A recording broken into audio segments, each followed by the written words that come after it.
Lumayas ka na. Kahihiyan ka sa pamilyang to. Sigaw ng ama habang binabato ang maleta ni Leah sa putikan. Nagpubuntis ka nung walang asawa? Huwag ka nang babalik. Umuulan ng malakas habang nanginginig si Leah sa kalsada. Yakap ang tiyan, basa ang buhok, basa ang luha, basa ang dignidad. Patawad po. Mahina niyang bulong, pero senarado na ang pinto. Isang kotse ang biglang huminto. Bumaba ang isang lalaki, kaibigan ng kanyang ama. Si Evan, best friend ng daddy niya. Tiningnan niya ang buntis sa babae sa ulan. Hindi alam na siya ang ama ng batang dinadala nito. Bago ka pa lang sa channel neto, ibang kwento ni Ate Jane, istorya mo, ikwento ko. Huwag kalimutang pindutin ang notification bell at subscribe button.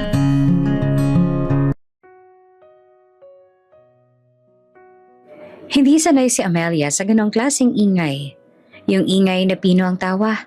Kontrolado ang kilos at parang bawat pag-angat ng baso ay may kasamang ranggo. Sa ballroom ng hotel, kumikislap ang mga ilaw na parang mga bituin na nakabitin sa kisame. May mga maskara ang lahat. May mga pakpak. May mga kumikinang na bato. May mga eleganteng simple lang. Para sa iba, laro lang. Para kay Amelia, para siyang tinulak sa entablado na hindi niya piniling tapakan. Amelia, smile. Bulong ng daddy niya habang inahaplos ang balikat niya.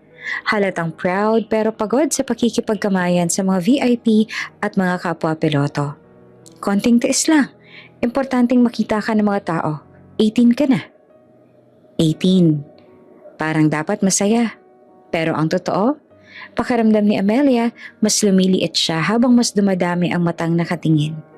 Naka-cream siya na gown. Hindi masyadong bongga pero halatang mahal. May maskara siyang puti na may manipis na gold na guhit sa gilid. Pinili niya iyon kasi simple. Kasi ayaw niyang magmukhang nag-iinarte. Kasi sa loob-loob niya, kahit gaano siyang bihisan, parang may kulang pa rin. Naramdaman niyang kumunot ang tiyan niya sa kaba habang dumadaan sa kanila ang grupo ng mga flight attendant na sosyal. Ang mga anak ng mga kaibigan ng daddy niya na parang sanay sa ganitong mundo. Tawa dito, selfie doon. Oh my gosh, so nice to see you! Nahalatang rehearsed. Naupo siya sa isang sulok, malapit sa malaking halaman na pang-decor. Para may kaunting takip, umupo siya ng maayos. Nakangiti sa tamang dami, pero sa loob niya gusto niyang mawala. Bored siya, insecure siya, at higit sa lahat pakiramdam niya hindi siya belong. Kinuha niya ang baso ng juice sa tray na dumaan. Uminom ng kaunti. Sinilip niya ang dance floor, mga couples na umiikot, mga maskarang kumikislap, mga kamay na magkahawak. Ang ganda ng party, ano? May boses na lumapit. Babae, sweet, pero hindi niya kilala. Ikaw ba yung daughter ni Captain Reyes? Yes, sagot ni Amelia, pilit na nakangiti. Nice. Sabi nila top student ka raw. Future flight attendant or pilot?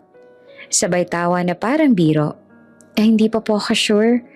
Mahina niyang sagot. Sayang, ang daming opportunity sa aviation kapag may pangalan ka. Dagdag pa ng babae, sabay kindat. Tapos umalis na ulit sa crowd. May pangalan ka. Parang suntok na walang tunog. Hindi niya alam kung bakit biglang nag-init ang mata niya. Hindi naman niya kasalanan na anak siya ng kilalang captain. Pero minsan pakiramdam niya, wala siyang sariling identity. Larawan lang siya sa tabi ng daddy niya. Parang accessory sa career nito. Nang mapansin niya ang papalapit na grupo ng mga piloto, mga kaibigan ng daddy niya, agad siyang yumuko. Kunwari may inaayos sa strap ng bag niya. Ayaw niyang makipag-small talk. Ayaw niyang marinig ulit ang, "Uy, ikaw pala yung anak ni Captain Reyes?" Pero sa gitna ng lahat ng mukha at maskara, may isang tao na hindi niya agad napansin dahil hindi siya maingay. Naka-black suit siya. Simple, malinis ang gupit. Nakamaskarang dark gray na may konting silver sa gilid. Matangkad, broad ang balikat. Yung tindig, halatang sanay sa command. Pero may bigat sa paghinga. At ang mga mata, kahit sa liwanag ng ballroom, May lungkot na hindi na itatago. Napahinto si Amelia, parang may humatak sa dibdib niya. Captain Lucas Verdan. Kilala yon kahit hindi niya pa nakakausap ng matagal. Ilang beses niya na nakita sa bahay kapag bumibisita sa daddy niya. Laging marespeto, tahimik. Minsan ngumingiti pero parang may pinipigil. Sabi ng mami niya, "Si Lucas, mabait yan. Pero simula nung nangyari sa pamilya niya, parang may pader na." Alam naman ni Amelia ang kwento kahit hindi niya sinasadya. Naririnig niya sa bulungan ng matatanda. Namatayan ang asawa at anak sa plane accident. 7 years na siyang bachelor. 7 years na rin parang may anino sa likod ng bawat ngiti niya. At ngayon, heto siya. Papalapit sa sulok ni Amelia. "Okay ka lang?" Tanong ng lalaki. Boses na mababa at mahinahon. Parang hindi bagay sa ingay ng party. Napatingin si Amelia sa paligid. Parang chinecheck kung siya bang kinakausap. Yes, okay lang po." "Hindi ka mukhang okay." May konting tawa sa dulo ng sinabi niya, pero hindi nakakatawa. Parang sinusubukan lang niyang gawing normal ang lahat. Napahigpit si Amelia sa hawak niyang baso. "Baka hindi lang po ako sanay." "Same." Umupo si Lucas sa kabilang upuan. Hindi masyadong malapit. Sapat lang para hindi na siya ma-offend. "Masquerade parties aren't really my thing." Nagulat naman si Amelia. Hindi niya in-expect na ganito siya ka-approachable. Sa isip niya, si Captain Lucas yung tipo ng taong hindi nag-aaksaya ng oras sa small talk sa mga batang kagaya niya. "Bakit po kayo nandito?" Tanong niya bago pa siya makapag-isip kung tama ba yon. Hindi agad sumagot si Lucas. Tumingin siya sa dance floor, sa mga taong umiikot na parang walang dinadalang problema. "Dahil kaibigan ko ang daddy mo," sagot niya sa wakas. "At dahil minsan, kailangan mong magpakita kahit hindi mo kaya." Tumama ang salita. Hindi niya alam kung bakit, pero parang nakita niya ang sarili niya doon. Tahimik silang dalawa sandali. Si Amelia nakatingin sa maskara niya. Parang gusto niyang itago ang mukha. Si Lucas nakatingin naman sa malayo. Parang may iniisip na hindi niya masabi. "Amelia!" Biglang tawag ng daddy niya mula sa crowd. "Andyan ka pala!" Nanlamig naman si Amelia. Automatic siyang tumayo.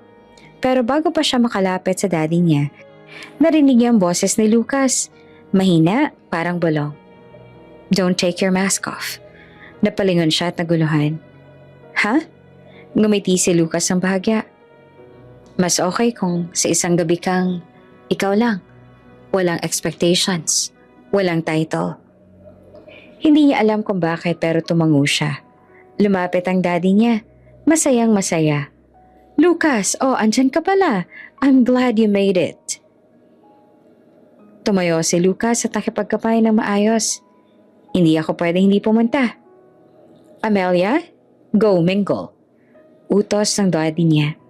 Parang simpleng bagay lang na makihalubilo sa mga taong di niya naman kilala. "Huwag kang magkulong sa sulok." "Opo," sagot niya. Pero hindi siya umalis agad. Hanggang sa tumalikod ang daddy niya para kausapin ng ibang tao. Pagbalik ng tingin ni Amelia ay nandun pa rin si Lucas. At ngayon, parang may desisyon sa mata niya. Parang may lakas siyang hinugot mula sa kung saan. "Dance?" Tanong niya. Natawa naman si Amelia. Nininervyos. "Ako? Kung ayaw mo, okay lang." Pero kita sa mukha ni Lucas na gusto niya rin. Hindi lang para kay Amelia, kundi para sa sarili niya. Parang gusto niyang patunayan na kaya pa niyang humawak sa isang tao nang hindi nasasaktan. Sa loob-loob ni Amelia, may sumigaw na, "Oo." Pero may isa ring boses na, "Bawal. Best friend ng daddy mo yan. Mas matanda. Mas mataas." Pero sa gabing yon, may maskara siya. Sa gabing yon, hindi siya anak ni Captain Reyes. Sa gabing yon, may chance siyang maging masaya. Tumango siya. "Okay." Nang hawakan ni Lucas ang kamay niya ay nagulat siya sa init. Hindi yung init ng flirt, kundi init na parang may pangakong proteksyon. Dinala siya ni Lucas sa dance floor habang tumutugtog ang slow song. Sobrang romantic. pero sapat para magkalapit ang dalawang taong parehong pagod. Relax, bulong ni Lucas habang inilalapit siya ng kaunti. Tamang distansya lang. I won't step on your feet. Napangiti naman si Amelia. Sana nga. Natawa na lang si Lucas. Totoong tawa. Maikse pero totoong totoo. Umiikot sila sa mabagal na ritmo. Sa bawat ikot, nararamdaman ni Amelia na unti-unting bumababa ang pader niya. At sa bawat paghinga ni Lucas, parang naririnig niya ang lungkot na matagal nang nakakulong. Bakit? Hindi ka na nag-asawa ulit? Tanong ni Amelia bigla. Hindi niya alam saan nanggaling ang tapang. Huminto ang dibdib niya nang mapansin niyang tumigas ang panga ni Lucas. Pero hindi siya umalis. Hindi siya bumitaw. Hindi ko alam kung paano. Sagot ni Lucas. Halos pabulong. After what happened, parang naging kasalanan na maging masaya. Nanginig ang lalamunan ni Amelia. Hindi naman po kasalanan. Tumingin si Lucas sa kanya at sa pagitan ng maskara nila, may bagay na tumama. Hindi lust. Hindi simpleng attraction, kundi pagkilala. Parang pareho silang nauuhaw sa isang taong hindi manghuhusga. Anong pangalan mo? Tonight? Tanong ni Lucas. Mahina na parang naglalakad sa manipis ni yelo. Nag-isip si Amelia, tapos ay biglang ngumiti. Mia? Mia. Ulit ni Lucas. Parang tinakman ang pangalan. Ako? Luke. Luke. Ulit ni Amelia. At doon sa gitna ng ballroom, sa ilalim ng ilaw, sa pagitan ng maskara at lungkot, bigla silang naging dalawang taong walang title, walang kwento na kailangang ipaliwanag. Nagpatuloy ang sayaw hanggang sa lumalim ang gabi. Hindi niya alam paano sila napunta sa isang tahimik na hallway, malayo sa ingay. Paano siya napasandal sa pader habang si Lucas naman ay nakatapat sa kanya. Nanginginig ang kamay na humahawak sa kanya. Hindi dahil sa pagnanasa lang, kundi dahil sa takot na baka maling-mali ito. Mia, bulong ni Lucas na napapapikit. Parang may pinipigilan. I shouldn't. Then don't. Sagot ni Amelia. Pero ang kamay niya, siya mismo ang naglalagay sa pisngi ni Lucas. Pero kung titigil ka, babalik ako sa sulo ko. Babalik ka sa lungkot mo. At pagod na ako. May katahimikan. Yung katahimikan na parang huling pagkakataon bago ang pagguho. At nang magtagpo ang labi nila, hindi ito parang party kiss. Hindi ito laro. Para itong dalawang taong nalunod at sabay nakahinga. Hindi niya alam kung paanong naging isa pang halik, isa pang yakap, isa pang pagtanggal ng takot. Hindi niya alam paano siya napunta sa isang silid na parang malabo sa isip, pero malinaw sa pakiramdam. Mainit, totoo, at puno ng hikbi. Gabi iyon ang pagkapit. Gabi iyon ang pag-amit. Kahit walang salita, gabi iyon na pareho silang sumuko sa pangangailangan ng isang taong marunong mag-alaga, kahit pansamantala. At nang sumikat ang umaga, nagising si Lucas na mabigat ang dibdib. Hinahanap ang init sa tabi niya, pero walang tao. Ang kama, malamig na. Ang hangin, tahimik. Wait, bulong niya at pumangon at tumingin sa paligid. Mia? Walang sagot. Sa mesa, may isang peraso ng note na nakasulat na mabilis sa sulat kamay. Salamat. Pasensya. Huwag mo na akong hanapin. Nanlaki ang mga mata ni Lucas. Hinawakan niya ang papel na parang pwedeng maglaho anumang oras. Lumabas siya sa hallway. Tumingin sa labas ng pintana. May araw na, pero sa loob niya, parang bumalik ang gabi. Hindi niya nakita ang mukha ng babae. Hindi niya alam kung sino siya. Pero alam niyang may nangyari sa kanya na matagal na hindi niyang inakalang imposible. At sa unang pagkakataon, sa loob ng 7 taon, may pangalan na umiikot sa isip niya kahit hindi niya sigurado kung totoo. Mia? Bulong niya. At sa dulo naman ng ballroom, sa likod ng malaking pinto, may isang dalagang humihingal. Umiiyak, hawak ang maskara sa dibdib. Tumakbo palayo. Dala ang isang gabing hindi niya alam kung paano nga harapin. Dahil pag nalaman ni Lucas kung sino siya, kung malalaman ng daddy niya, kung malalaman ng mundo, hindi niya tinuloy ang isip. Tumakbo na lang siya, palayo. Hindi naman agad bumangon si Lucas. Nakaupo siya sa gilid ng kama. Sikos sa tuhod, nakatitig sa sahig na para bang may sagot doon. Ilang beses niyang sinubukang balikan ng gabi. Ang boses ng babae, ang paraan ng paghinga nito, ang init ng kamay. Pero sa tuwing umaabot na siya sa mukha, may pader, maskara, dilim, anino. Ang tanga mo, mahina niyang sabi sa sarili. 7 taon na siyang maingat. 7 taon niya nang iniwasan ng kahit anong pwedeng magpapaalala sa kanya ng pagkawala. Hindi siya nakikipag-date, hindi siya umiinom ng sobra, hindi siya pumapasok sa mga sitwasyong may emotional risk. At tapos isang gabi lang. Isang gabi na dapat ay simple lang na party. Nabura ang lahat. Tumayo siya at nagbihis, otomatikong galaw. Sa kusina nagkape siya pero hindi niya malasahan. Paulit-ulit bumabalik sa isip niya ang tanong na ayaw niyang aminin. Bakit siya? Hindi niya alam ang pangalan, hindi niya alam ang mukha, pero may nararamdaman siyang totoo. Hindi kilig, hindi libog, kundi pahinga. Parang may taong nakinig kahit wala siyang sinasabi. Umiling siya. Move on, utos niya sa sarili. May training camp siya sa Cebu, 2 linggo. Perfect timing. Trabaho, disiplina, routine. Lahat ng alam niyang panlaban sa alaala. Samantala, sa kabilang dulo naman ng lungsod, hindi pa rin makalabas ang banyo si Amelia. Nakaupo siya sa malamig na tiles, yakap ang tuhod. Hawak ang maskarang hindi niya tinanggal kagabi. Nanginginig pa rin ang mga daliri niya, hindi dahil sa lamig, kundi sa bigat ng ginawa niya. Anong ginawa mo? Pabulong niyang tanong sa sarili. Hindi siya nagsisisi sa nararamdaman. Doon siya mas natatakot. Best friend ng daddy niya si Lucas, isang piloto. Mas matanda, isang lalaking may sugat na hindi niya alam kung kaya ba niyang gamutin. At siya, isang 18 anyos lamang na babae na dapat ay nag-aaral. Hindi gumigising na may alaala ng isang gabing hindi pwedeng maulit. Tumayo siya, nagilamos, tiningnan ang sarili sa salamin. Walang bakas ng kagabi sa mukha niya, walang marka, walang maskara. Pero sa mata niya ay may takot. Hindi niya dapat malaman. Desisyon niya na diretso, kahit na kailan. Lumabas siya ng banyo, tahimik na parang walang nangyari. Sa sala, naroon ang mommy niya, abala sa telepono. Ang daddy niya naman ay may inaayos na flight document sa mesa. Good morning, pilit niyang sabi na normal ang boses. Morning, sagot naman ng daddy niya na hindi tumitingin. May pasok ka mamaya? Opo. Wala naman nakapansin, walang nakahalata.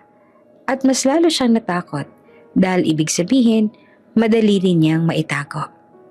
Sa mga sumunod na araw, parang multo ang gabi sa isip nilang dalawa. Kay Lucas, kahit anong gawin niya, mag-ehersisyo, magbasa ng manuals, makipag-usap sa mga kasamahan, may sandaling sumisingit ang alaala ng babae. Isang halakhak, isang himig, isang katahimikan na hindi niya naranasan kahit kailan. Kalokohan. Giit nga sa sarili. Hindi mo siya kilala. Kay Amelia naman, bawat salamin ay paalala. Bawat balita tungkol sa aviation, bawat pangalan na maririnig niya sa bahay, baka bangitin si Lucas, ay parang kabog sa dibdib. At dumating na nga ang araw ng alis ni Lucas. Nasa airport si Amelia kasama ang daddy niya. May pasok pa sana siya pero hinila siya ng mommy niya para magpaalam sa mga kaibigan ng pamilya. Ayaw niyang sumama pero wala siyang dahilan para tumanggi. Habang naglalakad sila sa departure area, ramdam niyang panginginig sa tuhod niya. Huwag mo siyang tignan. Utos niya sa sarili. Huwag. Pero parang may sariling isip ang mundo. Lucas! Tawag ng daddy niya na masaya. Uy, sakto, andito ka na pala. Nadigas naman si Amelia. Lumingon si Lucas. Nakasuot ng pilot uniform, dala ang bag. Maayos ang tindig. Nagulat siya sandali pero agad nang ngumiti. "Good morning, sir. Meet my daughter again," sabi pa ng daddy niya. Sabay tapik sa balikat ni Amelia. Alam mo naman yan. Nagkatinginan sila. Isang segundo lang. Dalawang mata na nag-cruise. Walang maskara. Walang dilim. Walang musika. Pero may pagkilala. Hindi yung romantikong pagkilala, kundi yung may pamilyar pero hindi mo alam kung saan ang galing. Kumurap si Lucas. Parang may hinahanap sa mukha ni Amelia. Pero wala siyang makita. "Hi," sabi ni Amelia na maingat. "Good morning po." "Good morning," sagot naman ni Lucas. Magalang, walang bakas ng kagabi sa boses niya. "Pupunta ka rin?" "Opo," sagot niya agad. Maling sagot. Hindi po. Si daddy lang." Tumawa ang daddy niya. "Ay, oo nga pala, ikaw Lucas. Cebu, di ba?" "Yes sir, training." "Good luck, alagaan mo ang sarili mo." Dagdag pa ng daddy niya. Nagkipit balikat na lamang si Lucas. Ngumiti. Tapos isang sandaling hindi inaasahan ni Amelia, tumingin siya ulit sa kanya. Diretso. Hindi malandi. Hindi mausisa. Parang gusto lang siguraduhin ng isang bagay. "Nice seeing you," sabi niya. "Opo," sagot ni Amelia. "Ingat po." Hindi siya ngumiti. Hindi rin siya umiwas. Pero sa loob niya, may sigaw na gusto nang lumabas. Nang umalis si Lucas papunta sa boarding gate, saka lang huminga si Amelia. Parang may bumitaw na hawak sa dibdib niya. Pero may naiwan pa rin kirot. "Okay ka lang?" tanong ng mommy niya. "Opo," sagot niya agad. "Medyo pagod lang." Sa eroplano, nakaupo si Lucas sa bintana. Pinikit niya ang mata niya sandali. Hindi niya alam kung bakit, pero may pakiramdam siyang may nakaligtaan. May isang peraso ng puzzle na hindi niya mahanap. Si Amelia. Habang palapas ng airport, pinisil ang strap ng bag niya. Hindi niya alam, paulit-ulit niyang sinasabi sa sarili. Hindi niya alam. At dapat manatili na lang na ganon. Sa araw na yon, nagpasya silang dalawa na magkaibang bagay. Parehong mali at parehong kinakailangan. Si Lucas, kakalimutan ko ang gabing yon. Si Amelia, itatago ko ang gabing yon. At hindi nila alam ang mga desisyong yon na magsisimula ng mas malaking lihim. Isang lihim na hindi pwedeng manatiling tahimik magpakailanman. 2 linggo, ilang beses binilang ni Amelia sa isip niya ang araw. Paulit-ulit. Kapag inulit niya ang sapat, magbabago ang sagot. Pero hindi. 2 linggo na mula nung huli niyang dalawin ang kalendaryo sa phone. 2 linggo na dapat ay dumating na. Stress lang to. Paulit-ulit niyang sinasabi sa sarili. Bumalik na siya sa regular na routine. Klase, bahay, kain, tulog. Pinilit niyang maging normal. Pinilit niyang gawing simpleng alaala ang mga gabing yon. Isang pagkakamali. Isang desisyong hindi na uulit. Pero may mga bagay na hindi kayang lokohin ang isip. Isang umaga, habang nagbibihis siya para pumasok, bigla siyang nahilo. Kumapit siya sa gilid ng kama. Pumikit sandali. Bakit lang siguro to? Bulong niya. Pero nang maamoy niya ang kape sa kusina at biglang sumama ang sikmura niya, may malamig na takot na gumapang sa gulugon niya. Diretso siyang tumakbo sa banyo. Sinara ang pinto at doon siya napaupo sa sahig. Hinihingal. Hindi pa rin siya umamin. Hindi pa rin niya pinigilan ang pangalan ng takot. Hanggang sa gabing iyon, nasa kwarto siya mag-isa. Tahimik ang bahay. Ang daddy niya ay may night flight. Ang mommy niya ay tulog na. Nakahiga si Amelia sa kanya. Nakatitig sa kisame. Hawak ang phone. Binuksan niya ang calendar app. Minarkahan ang mga araw. Late. Hindi isang araw, hindi 2, kundi sobra na. Umupo siya. Kinuha ang wallet niya at may natitira pang pera. Sapat para sa isang bagay na ayaw niyang bilhin pero kailan kailangan niyang malaman. Kinabukasan, pumasok siya sa isang butika na malayo sa bahay nila. Hindi yung suki, hindi yung kilala ng mommy niya. Suot ang hoodie, nakayuko ito ang ulo. Miss? Tawag ng sales lady. PT po. Sagot niya na halos hindi marinig. Isa lang ba? Sandaling nag-isip si Amelia tapos umiling. 2 po. Paglabas niya ng butika, nanginginig ang kamay niya.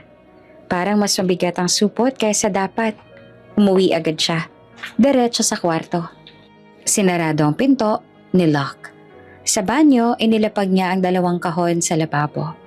Pinagmasdan niya ang sarili sa salamin. Maputla. Kinakabahan. Parang batang nahuli sa kasalanan. Hindi pa sigurado. Bulong niya. Baka false alarm. Binuksan niya ang unang test. Sinunod ang instructions ang mabagal, maingat, parang ritual. Nang matapos inilipag niya ito sa gilid ng lababo. Tumingin siya sa orasan. 1 minute, 2. Huminga siya ng malalim. Tapos tumingin. 2 linya. Hindi agad siya umiyak. Parang hindi pa nag-sink in. Parang may nag-click sa loob ng ulo niya pero walang kasunod na emosyon. Kinuha niya ang pangalawang test. Mas mabilis ang galaw. Mas nanginginig ang kamay. Muli niyang inilapag. Muli siyang naghintay. 2 linya ulit. Doon bumigay ang tuhod niya. Umupo siya sa sahig ng banyo. Likod sa pinto, iyakap ang sarili. Pumikit siya pero hindi niya napigilan ang pag-agos ng luha. Hindi to iyak na maingay. Ito yung iyak na parang pinipigilan. Parang takot marinig ng buong mundo. Hindi pwede. Bulong niya. Hindi pwede. Pero kahit anong tanggi niya, hindi nagbago ang 2 linya sa harap niya. Buntis siya. At sa isang iglap, bumalik ang lahat. Ang gabi, ang maskara, ang boses, ang yakap. Bumalik ang mukha ni Lucas sa isip niya. Malinaw na malinaw ngayon. Best friend ng daddy niya. Parang sinakalang dibdib niya. Paano niya ngayon sasabihin? Kanino niya sasabihin? At ano ang sasabihin niya? Hindi ko alam kung sinong ama. Bulong ng utak niya. Kahit alam naman niya ang totoo. Pero paano niya sasabihin ang katotohanan yon? Paano niya haharapin ang daddy niya at sasabihin ang lalaking pinagkatiwalaan nito? Ang kaibigan nito? Ang ama ng batang dinadala niya? Hindi ko kaya, sabi niya sa sarili, umiiyak. Hindi ko kaya. Ilang minuto siyang nakaupo roon. Hindi gumagalaw. Nang humupa ang iyak niya, pinunasan niya ang mukha niya. Tumayo at itinago ang mga piti sa ilalim ng lababo. Binalot iyon ng tissue. Itinulak sa pinakadulo. Lumabas siya ng banyo na parang walang nangyari. Sa pagkainan, nakaupo ang mommy niya. Nagbabasa ng tablet. Kumain ka na? Tanong nito. Opo. Sagot ni Amelia agad kahit hindi pa. Busog pa po ako. Tumangula mga mommy niya. Walang hinala. Sa kwarto, humiga si Amelia sa kama. Nakatagilid. Yakap ang unan. Nakatingin siya sa pader. Pero sa isip niya, may tanong na paulit-ulit bumabalik. Anong gagawin ko?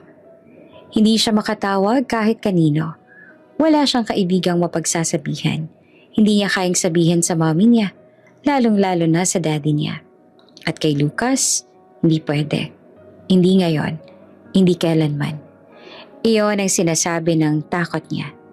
Kinabukasan, pumasok siya sa klase, pero wala siya roon. Nakaupo siya sa upuan, nakatitig sa board. Pero ang isip niya ay ang maliit na buhay na nagsisimula sa loob niya. Isang buhay na hindi niya hiniling, pero hindi rin niya kayang itaboy. Hinawakan niya ang tiyan niya nang hindi namamalayan. Parang gustong humingi ng tawad. Pasensya na, bulong niya. Hindi ko alam kung paano ka ipagtatanggol.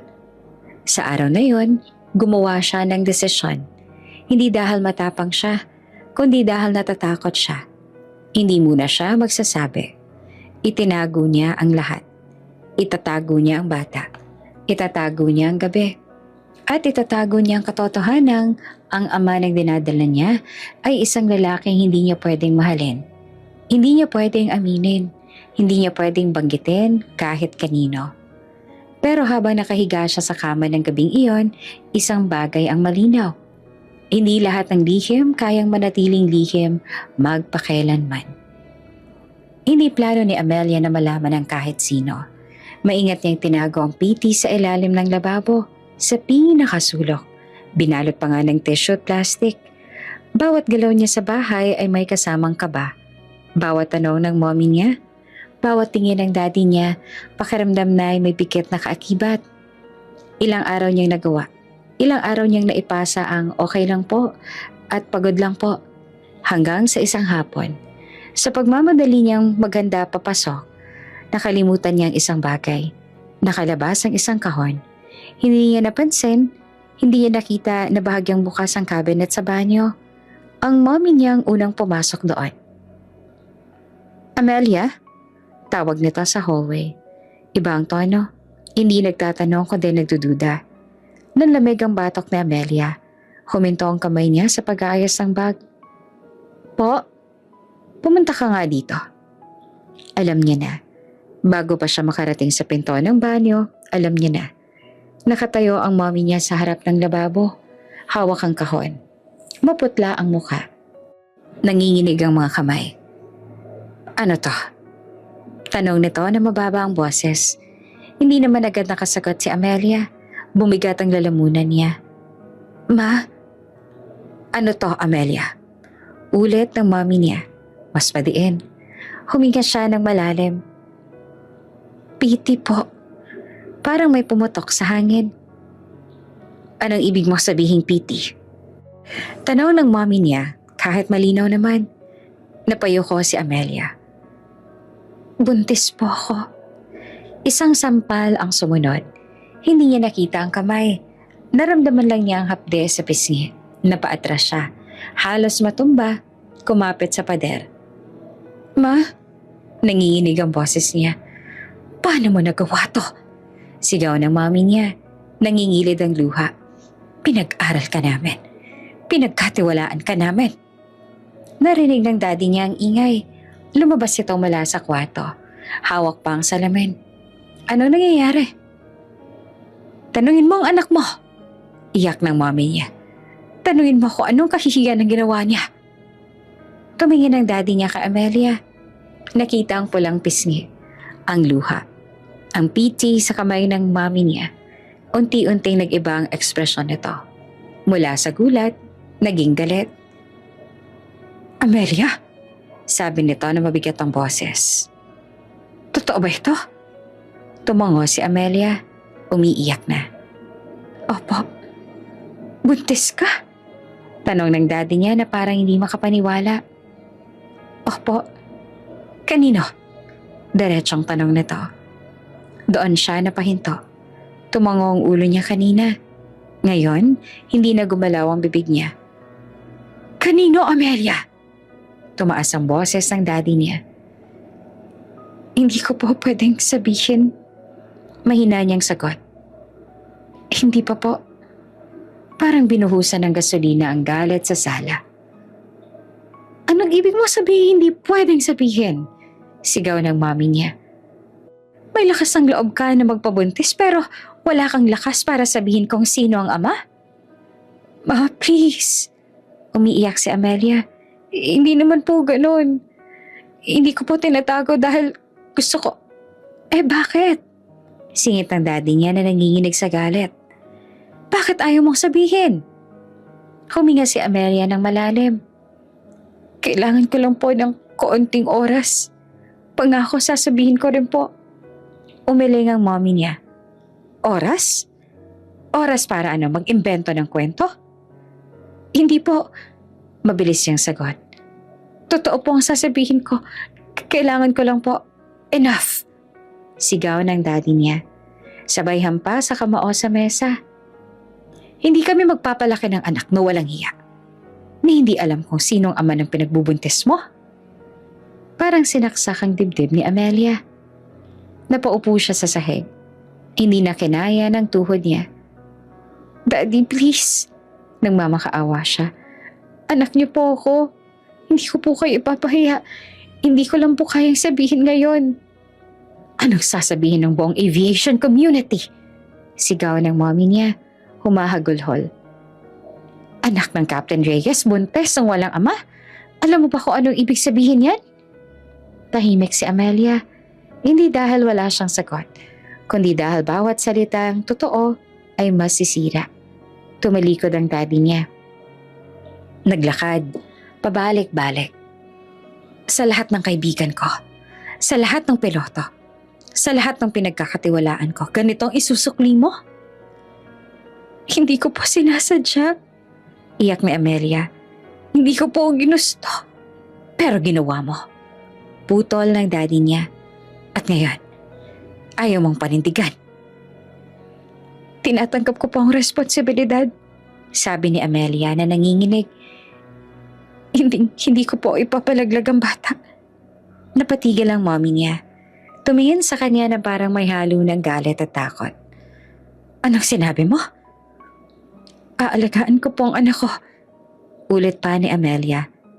Kahit mag-isa. Mag-isa? Tumawa ang daddy niya. Walang saya. Sa mundong ginagalawan natin. Sa pangalan na dala mo? Lumapit siya kay Amelia. Tumingin sa kanya ng diretso. Huling beses kitang tatanungin. Sino ang ama? Tahimik si Amelia. Umiling siya. Isang mahabang katahimikan ang sumunod. Iyong katahimikan na mas mabigat kesa sa sigawan. Kung ganyan, sabi ng daddy niya sa wakas, malamig ang boses. Wala kang lugar sa bahay na to. Nanlaki ang mga mata ni Amelia. Daddy, hindi kami magpapalaki ng kahihiyan. Dagdag pa ng mommy niya. Humagulgol pero matigas ang mukha. Kung ayaw mong sabihin ang totoo, huwag mo kaming idamay. Ma, huwag po. Umiiyak si Amelia. Pangako, sasabihin ko rin po, hindi lang po ngayon. Umiling ang mommy niya. Umalis ka muna sa harapan ko. Tumayo si Amelia at nanginginig. Saan po ako pupunta? Hindi sumagot ang daddy niya. At doon niya naintindihan, hindi lang galit ang nasa harapan niya. Desisyon na yon. Sa gabing iyon, sa loob ng sariling bahay, naramdaman ni Amelia ang pagiging mag-isa. Hindi dahil wala siyang kasama, kundi dahil tinalikuran siya ng mga taong inasahan niyang magiging kakampi niya.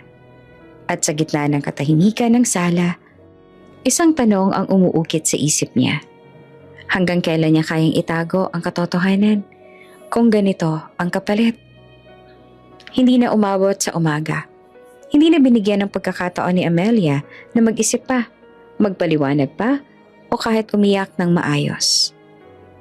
Sa loob ng bahay na kinalakihan niya, mabilis ang naging desisyon. Parang mas mahalaga ang katahimikan ng pangalan kesa sa tibok ng puso ng anak.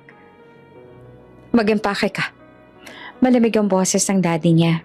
Walang galit, walang sigaw. Mas masakit yon. Ang galit pwedeng humupa. Ang lamig, hindi. Daddy, nanginginig ang boses ni Amelia. Gabi na po, umuulan. Tumalikod ang mommy niya. Hawak ang panyo. Nangingilid ang luha pero hindi lumilingon. Mas mabuti nang umalis ka muna. Baka kung ano pang masabi ko. Ma, please. Pakiusap ni Amelia. Halos lumuhod. Buntis po ako. Anak niyo po ako. Saglit na huminto ang mommy niya, pero hindi pa rin lumingon. Anak ka namin. Mahina nitong sabi. Pero ang ginawa mo, hindi namin kayang ipagtanggol. Tumahimik ang bahay. Ang tanging maririnig ay malakas sa patak ng ulan sa bubong at bintana. Kinuha ni Amelia ang isang maliit na bag. Hindi niya alam kung anong dapat ilagay. Ilang damit, isang lumang jacket, wallet, phone. Walang plano, walang direksyon. Habang nag-e-empake siya, naramdaman niya ang bigat sa dibdib.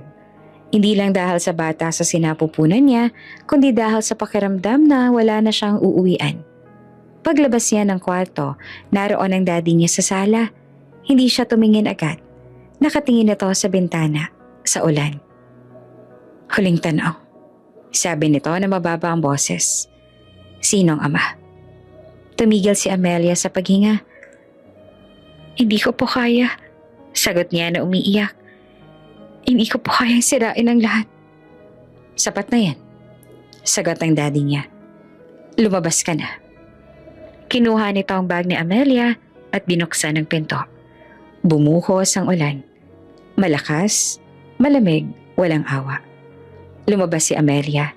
Nanginginig. Basa agad ang buhok at damit. Paglingon niya, nakita niya ang mommy niya sa likod. Nakapikit. Nanginginig ang balikat sa pag-iyak. Ang daddy niya naman nakatayo sa may pinto. Matigas ang mukha. Daddy, huling tawag pa ni Amelia. Isang iglap lang, isinara ang pinto. At sa tunog ng pagsara ng pinto, parang may tuluyang nabasag sa loob niya. Nakatayo siya sa labas, sa gitna ng ulan, yakap ang bag. Hindi niya alam kung saan pupunta. Walang taxi, walang masasakyan. Madilim ang kalye, tahimik ang paligid. Humakbang siya palayo sa bahay. 1, 2, 3. Bawat takbang, parang tinatanggalan siya ng lakas. Mabigat ang paa niya, mabigat ang katawan niya. Ramdam niya ang kirot sa puson, ang hilo sa ulo. Okay lang, bulong niya sa sarili. Kaya mo to. Laglakad siya patungo sa highway. Wala siyang plano. Umaasa lang na may dadaan. May sasakyan. May tutulong. Pero habang tumatagal, lalo lang lumalakas ang ulan. Basang-basa na ang jacket niya. Dumidikit ang damit sa balat niya. Nanginginig siya sa lamig at pagod. Hinawakan niya ang tiyan niya at pinisil ang marahan. Pasensya na, bulong niya. Hindi ko alam kung saan kita dadalhin. May dumaan na sasakyan. Mabilis, walang hinto. May ilaw tapos wala na ulit. Parang ang mundo'y dumaan lang, hindi tumingin. Lalong bumigat ang hakbang niya. Nagsimulang lumabo ang paningin niya. Ang mga ilaw ng sasakyan ay nagiging pahaba. Parang guhit. Huminto siya sandali. Yumuko. Sinusubukang huminga ng maayos. Hindi ngayon. Pakiusap niya sa sarili. Hindi ngayon. Pero hindi na sumunod ang katawan niya. Naramdaman niya ang biglang hilo, ang bigat ng ulo, ang panghihina ng tuhod. Bago pa siya tuluyang bumagsak. Huling pumasok sa isip niya ang mukha ng mommy niya, umiiyak. At ang likod ng daddy niya, hindi lumingon. Bumagsak siya sa gilid ng highway. Tahimik, malamig, basa. At sa gitna ng malakas na ulan, isang dalagang pinalayas dahil sa isang lihim ang nawala ng malay. Hindi alam kung may makakakita. Hindi alam kung may sasagip. Pero ang tadhana, kahit malupit ay may sarili ring oras. At sa dilim ng gabing iyon, may paparating na ilaw. Hindi pa niya alam kung ito ba ay simula ng kaligtasan o isa pang pagsubok na kailangan niyang harapin. Malakas ang ulan. Hindi yung ulan na pampalubag loob, kundi yung ulan na parang may galit. Humahampas sa windshield ng black SUV habang tahimik na nagmamaneho si Lucas pauwi. Kakagaling lang niya sa mahabang meeting. Pagod ang katawan. Mabigat ang ulo. Gusto lang niyang makarating sa kondo at matulog. Tahimik ang loob ng sasakyan. Tanging tunog ng wiper at ulan ang kasama niya. Hanggang sa may nakita siyang anino sa gilid ng kalsada. Isang katawan. Huminto ang hininga ni Lucas. Agad niyang inapakan ng preno at binaba ang bintana ng kaunti. Sa liwanag ng headlight, malinaw ang eksena. Isang babaeng nakahandusay sa basang kalsada. Yakap ang bag, walang malay. Damn it, bulong niya. Mabilis siyang bumaba ng sasakyan. Hindi alintana ang ulan at agad na bumasa sa suot niya. Lumuhod siya sa tabi ng babae. Marahang tinapik ang balikat. Miss, naririnig mo ba ako? Walang sagot. Basang-basa ang buhok ng babae, nakadikit sa mukha. Maputla ang balat. Nanginginig kahit walang malay. Wala itong make-up, wala ring ayos. Parang nilamon ng gabi. Hindi niya agad nakilala. Pero nang bahagyang itinaas si Lucas ang ulo nito, para siguraduhing humihinga, may kumurot sa dibdib niya. Wait, bulong niya. Hinawi niyang buhok sa mukha ng babae. At doon, sa ilalim ng ilaw at ulan, unti-unting lumitaw ang pamilyar na hugis ng mukha. Amelia? Nanlaki ang mga mata niya. Amelia Reyes? Walang sagot. Mahina lang ang paghinga. Hindi na siya nag-isip. Kinarga niya agad si Amelia. Buong ingat. Parang may hawak siyang bagay na pwedeng mabasag anumang sandali. Binuksan niya ang pinto ng SUV. Inilatag siya sa likod. Tinanggal ang sariling jacket at pinantakip sa kanya. "Please stay with me," bulong ni Lucas habang umaandar na ulit ang sasakyan. Diretso siyang nagmaneho papunta sa pinakamalapit na ospital. Mas mabilis kesa sa karaniwan. Pero kontrolado. Sanay siyang magdesisyon sa gitna ng pressure. Pilot instincts. Pagdating sa emergency room, sumigaw siya agad ng tulong. "Doctor, we need help!" Agad dumating ang mga nurse. Isinakay si Amelia sa stretcher. Si Lucas basa at hinihingal. Hindi bumitaw. "Ano nangyari?" Tanong ng isang nurse. "Natagpuan ko siya sa highway na wala ng malay," sagot ni Lucas. "Please, tulungan niyo siya." Pinapasok si Amelia sa ER. Naiwan naman si Lucas sa labas. Nanginginig ang kamay at hindi niya alam kung dahil ba sa lamig o kaba. Nakaupo siya sa metal chair. Hawak ang tuwalya na ibinigay ng nurse. Makalipas ang ilang minuto, lumabas ang doktor. "Kamag-anak po ba kayo?" Tanong nito.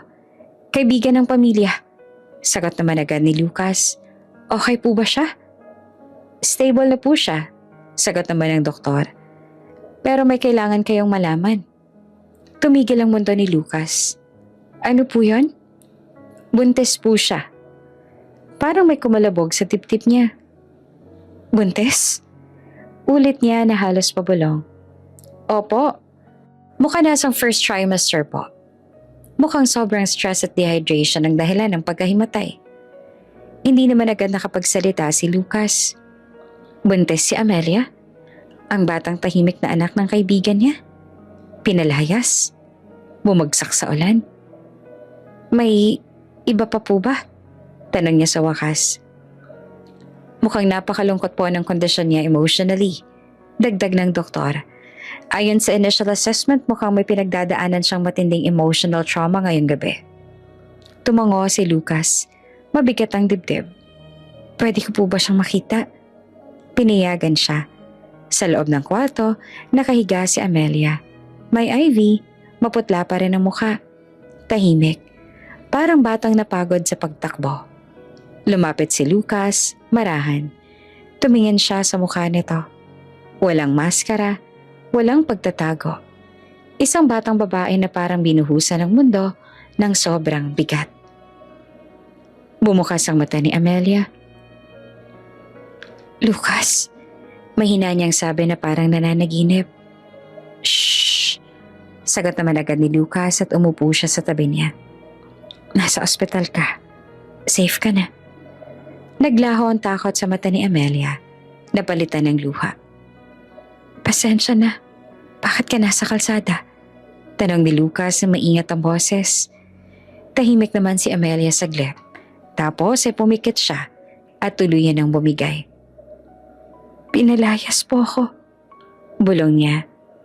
"Kasi buntis po ako." Para may humigpit sa dibdib ni Lucas. "Sino?" Muntik niya nang itanong, pero pinigilan niya ang sarili. Kita niyang nanginginig ang katawan ni Amelia. Hindi ito ang oras. "Wala ka bang matutuluyan?" Tanong niya sa halip. Umiling si Amelia at umiiyak. "Wala po." Hindi na nagdalawang isip si Lucas. Hindi niya alam kung bakit, pero malinaw ang pakiramdam. Parang may responsibilidad siyang hindi niya maipaliwanag.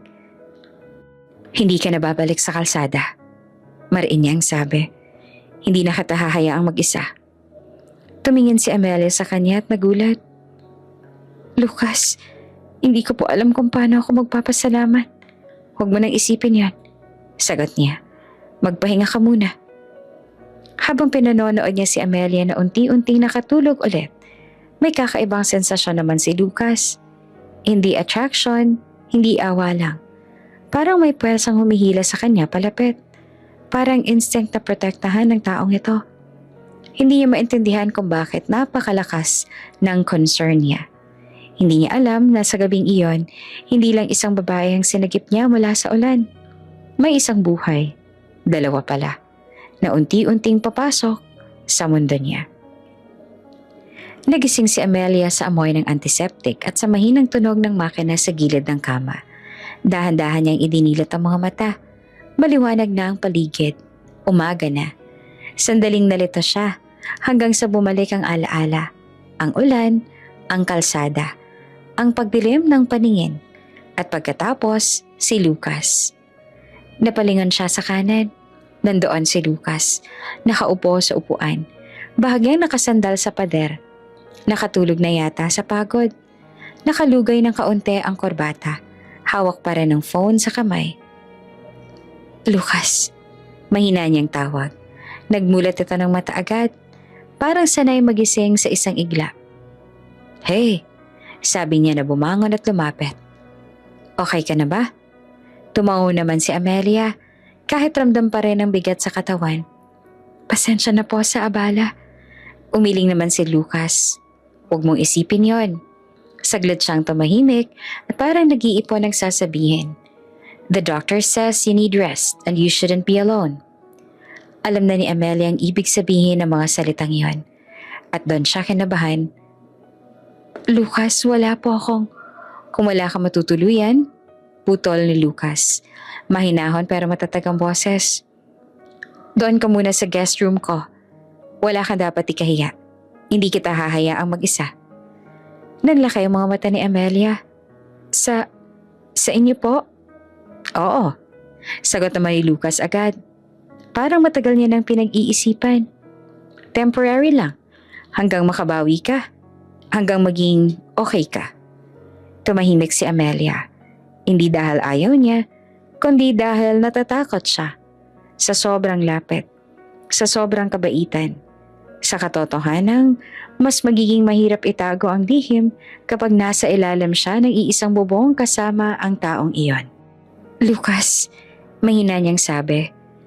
Pwede po bang huwag niyo sabihin sa magulang ko na nandoon ako? Tumigil si Lucas at nag-isip sandali. Bakit? Hindi pa po ako handa.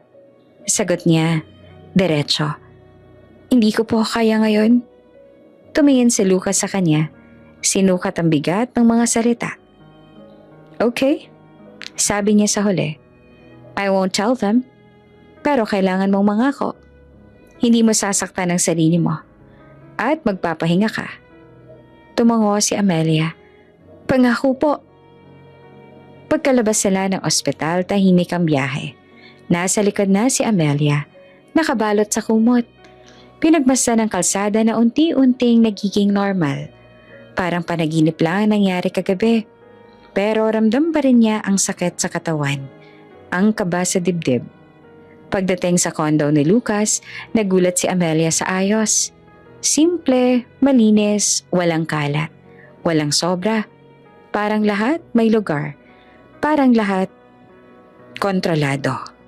Dito, sabi ni Lucas, binuksan ang pinto ng isang kwarto. Guest room, may sariling banyo. Kung may kailangan ka, sabihin mo lang. Salamat po. Mahina niyang sagot. Hawak ang strap ng bag niya. Habang inaayos niya ang ilang damit sa maliit na aparador, naramdaman niya ang nanginginig pa rin ang kamay nito. Ito na ba ang pinakamatalinong desisyon? Tanong ng isip niya. Pero sa bawat sandali na naaalala niyang ulan at ang saradong pinto ng bahay nila, alam niyang wala siyang ibang pagpipilian. Lumipas ang mga araw ng tahimik. Si Lucas, abala sa trabaho at training schedules, pero sinisiguradong may laman ang ref. May prutas sa mesa, may ulam sa gabi. Hindi siya tanong ng tanong, hindi siya mapilit. Parang sinadya niyang bigyan si Amelia ng espasyo. Isang bagay na bihira niyang naranasan. Isang umaga, habang nagluluto si Amelia ng simpleng lugaw, pumasok si Lucas sa kusina. You didn't have to, sabi niya na may kaunting ngiti. Gusto ko po, sagot ni Amelia, para may silbi po ako. Napakunot naman ang noo ni Lucas. Hindi mo kailangang patunayan yan. Nagulat pa si Amelia. Hindi niya alam kung bakit, pero parang tinamaan siya. Tumango na lang siya at nagpatuloy sa paghahalo. Habang kumakain sila, biglang napaham si Amelia. Mahina lang, Parang hindi niya namalayan, isang simpleng himig. Huminto ang kutsara ni Lucas sa ere. "Wait," sabi niya at bahagyang nakakunot ang noo. "That tune?" Nanlamig ang sikmura ni Amelia. Naririnig ko lang po, minsan." Mabilis siyang sabi. Binago agad ang tono. Kunwari, umubo. Umiling si Lucas. Parang sinawa yung sarili. "Wala. Sorry."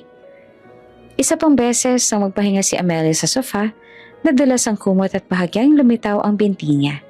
Mabilis siyang hinila pabalik ang tela, pero sapat na ang isang sulyap para mapatigil si Lucas.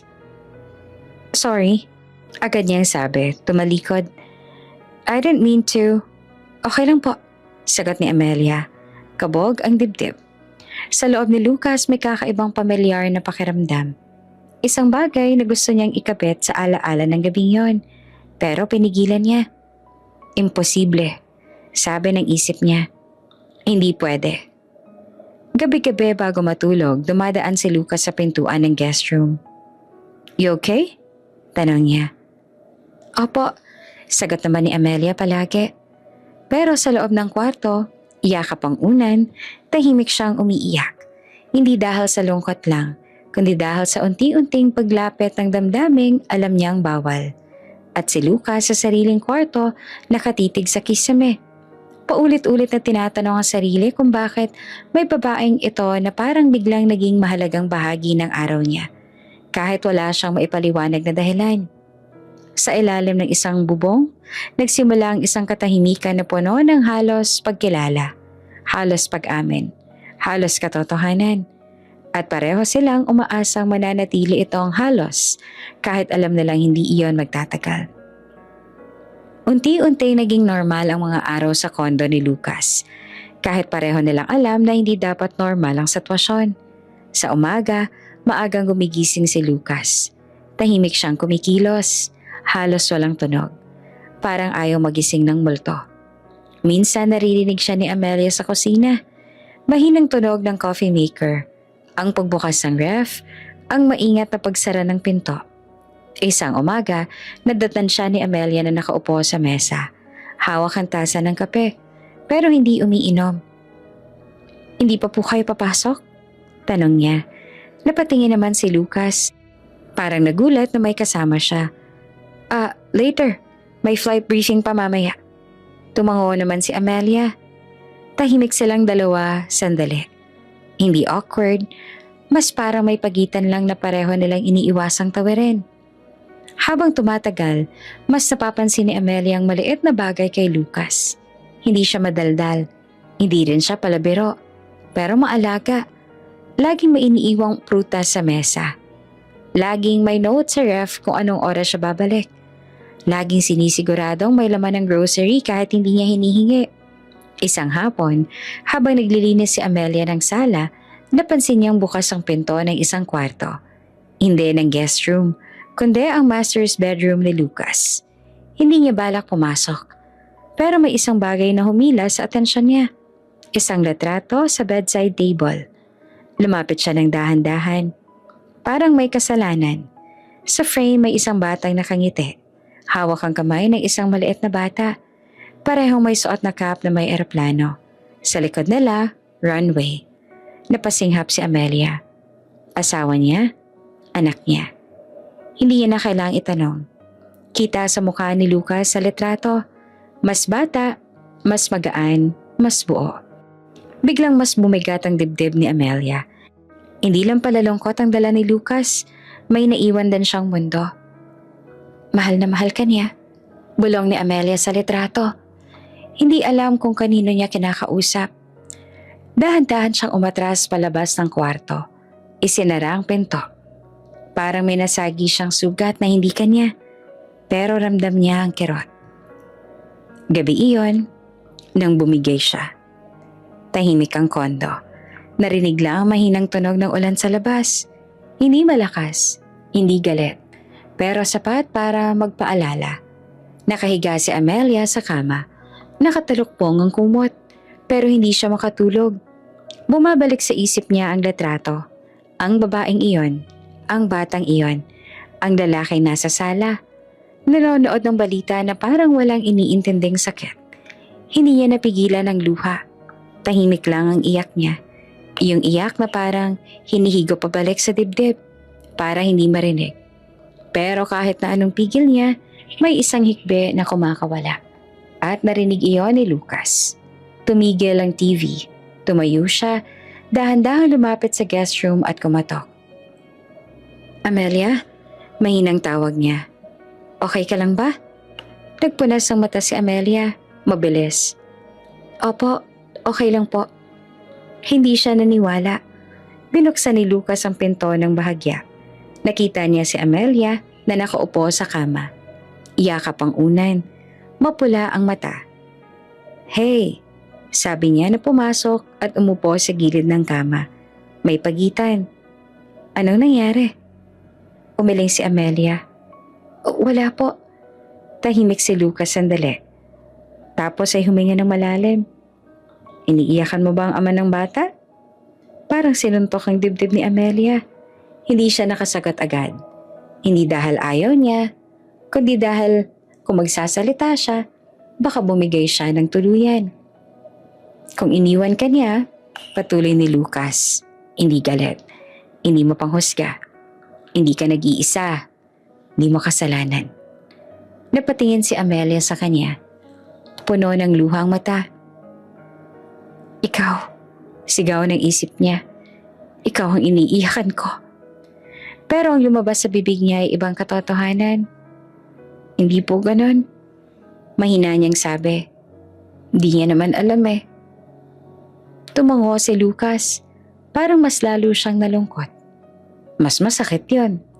Tumayo siya at kumuha ng tissue. Inabot kay Amelia. Hindi ko alam kung paano magiging ama ulit. Dagdag niya na halos pabulong. Pero alam ko kung paano magbantay, kung paano mag-protect. Napasinghot si Amelia. Di niya naman po yan obligasyon. Tumingin si Lucas sa kanya diretso. Hindi ko rin alam kung bakit, sabi niya. Pero pakiramdam ko, may tungkulin ako sa'yo. Hindi niya alam kung bakit sumikip ang dibdib niya sa mga salitang yon. Hindi niya alam kung bakit gusto niyang umiyak at ngumiti ng sabay. Pagkalabas si Lucas ng kwarto, hindi na muling umiyak si Amelia. Nakahiga siya, nakatingin sa kisame. Paulit-ulit na bumabalik ang isang tanong. Paano kung malaman niya? Sa mga sumunod na araw, mas naging maalaga si Lucas. Mas mapagmasid. Sinisigurado nakakakain si Amelia sa oras. Pinapaalala ang vitamins. Inaayos ang unan kapag nakakatulog siya sa sofa. Hindi ka pabigat. Minsan bigla niyang sinabi habang iniaabot ang isang basa ng gatas. Nagulat naman si Amelia. Ha? Para lang malinaw, sabi ni Lucas. Hindi ka pabigat. Ngumiti naman si Amelia. Maliit lang pero totoo. At doon sa pagitan ng mga simpleng araw at tahimik na gabi, may isang bagay na unti-unting namumuo. Hindi nila pinangalanan. Hindi nila hinayaan. Pero naroon. Para kay Lucas, si Amelia hindi na lang bisita. Isa siyang taong gusto niyang ipagtanggol laban sa mundong walang awa. Para kay Amelia, si Lucas ay hindi na lang tagapagligtas. Isa siyang lalaking dahan-dahang pumapasok sa puso niya kahit alam niyang bawal, kahit alam niyang masakit ang kahihinatnan. At sa gitna ng lahat ng iyon, may isang lihim na patuloy na humihinga sa pagitan nila. Tahimik, mabigat at naghihintay ng oras para sumabog. May mga araw na tahimik lang ang lahat at may mga araw na parang may gustong umusbong pero pinipigilan. Isa iyon sa mga hapon na pareho silang nasa kondo. Walang trabaho si Lucas, may follow-up check-up si Amelia kinabukasan kaya pinayuhan siyang magpahinga. Nasa kusina siya, nag-aayos ng prutas habang si Lucas ay nasa sala, nagbabasa ng flight manual. Hindi niya namalaya na napahuni siya. Mahina lang, halos wala. Isang simpleng himig na parang kusang lumalabas habang abala ang kamay niya. Wala siyang iniisip. Hanggang sa biglang tumigil ang paggalaw ni Lucas. Wait, sabi nito mula sa sala. Nanlamig naman ang batok ni Amelia. Yung tune na yan, dugtong ni Lucas. Saan mo ba yan natutunan? Hindi naman agad sumagot si Amelia. Parang naubusan siya ng hangin. Hindi ngayon. Sigaw ng isip niya. Huwag ngayon. Ewan ko po. Mabilis niyang sagot. Pilit na casual ang boses. Naririnig ko lang po minsan. Sa radyo siguro? Tumingin si Lucas sa kanya. Hindi mo panghusga pero may pagtataka. Para kasing pamilyar. Baka po pare-pareho lang talaga mga tono. Sagot naman ni Amelia.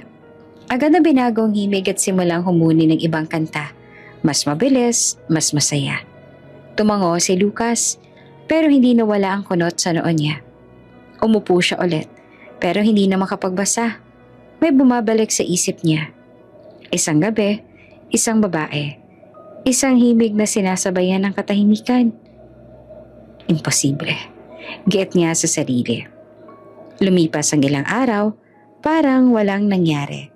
Pero ang mga halos ay patuloy na sumusubok sumingit.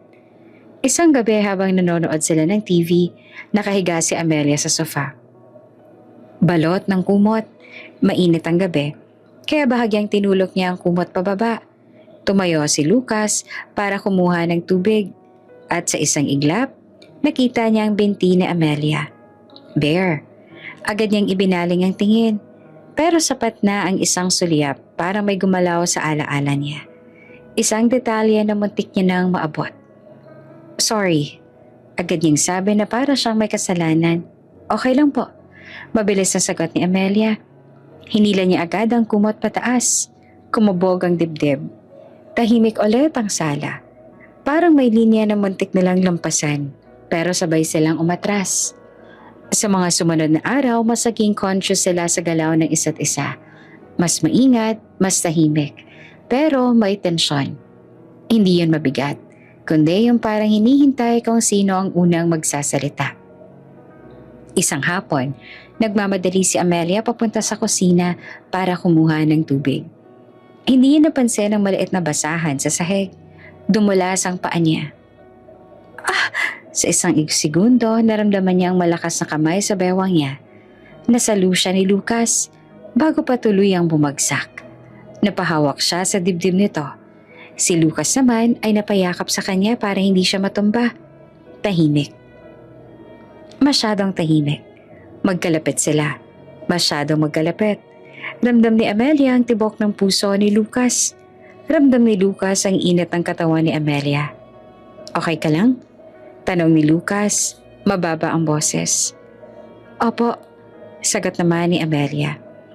Pero hindi pa rin sila gumagalaw. Nagkatinginan sila. Walang maskara, walang dahilan para umiwas.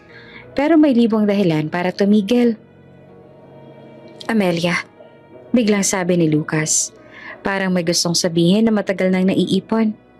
Po, sagot niya halos pabulong. Sandali namang nag-alangan si Lucas. Kita sa mata niya ang laban, ang pagnanais at ang takot. May gusto sana akong itanong. Huminga naman si Amelia na mabilis. Huwag, pakiusap ng isip niya. Huwag mong itanong. Lucas, singit niya agad at umatras ng kaunti. Pasensya na po, napagod lang po siguro ako. Naputo lang sasabihin ni Lucas. Tumango siya kahit halatang may gustong idagdag. Oo, sige, magpahinga ka na. Umatras si Amelia. Mabilis na pumasok sa kwarto. Isinara niya ang pinto.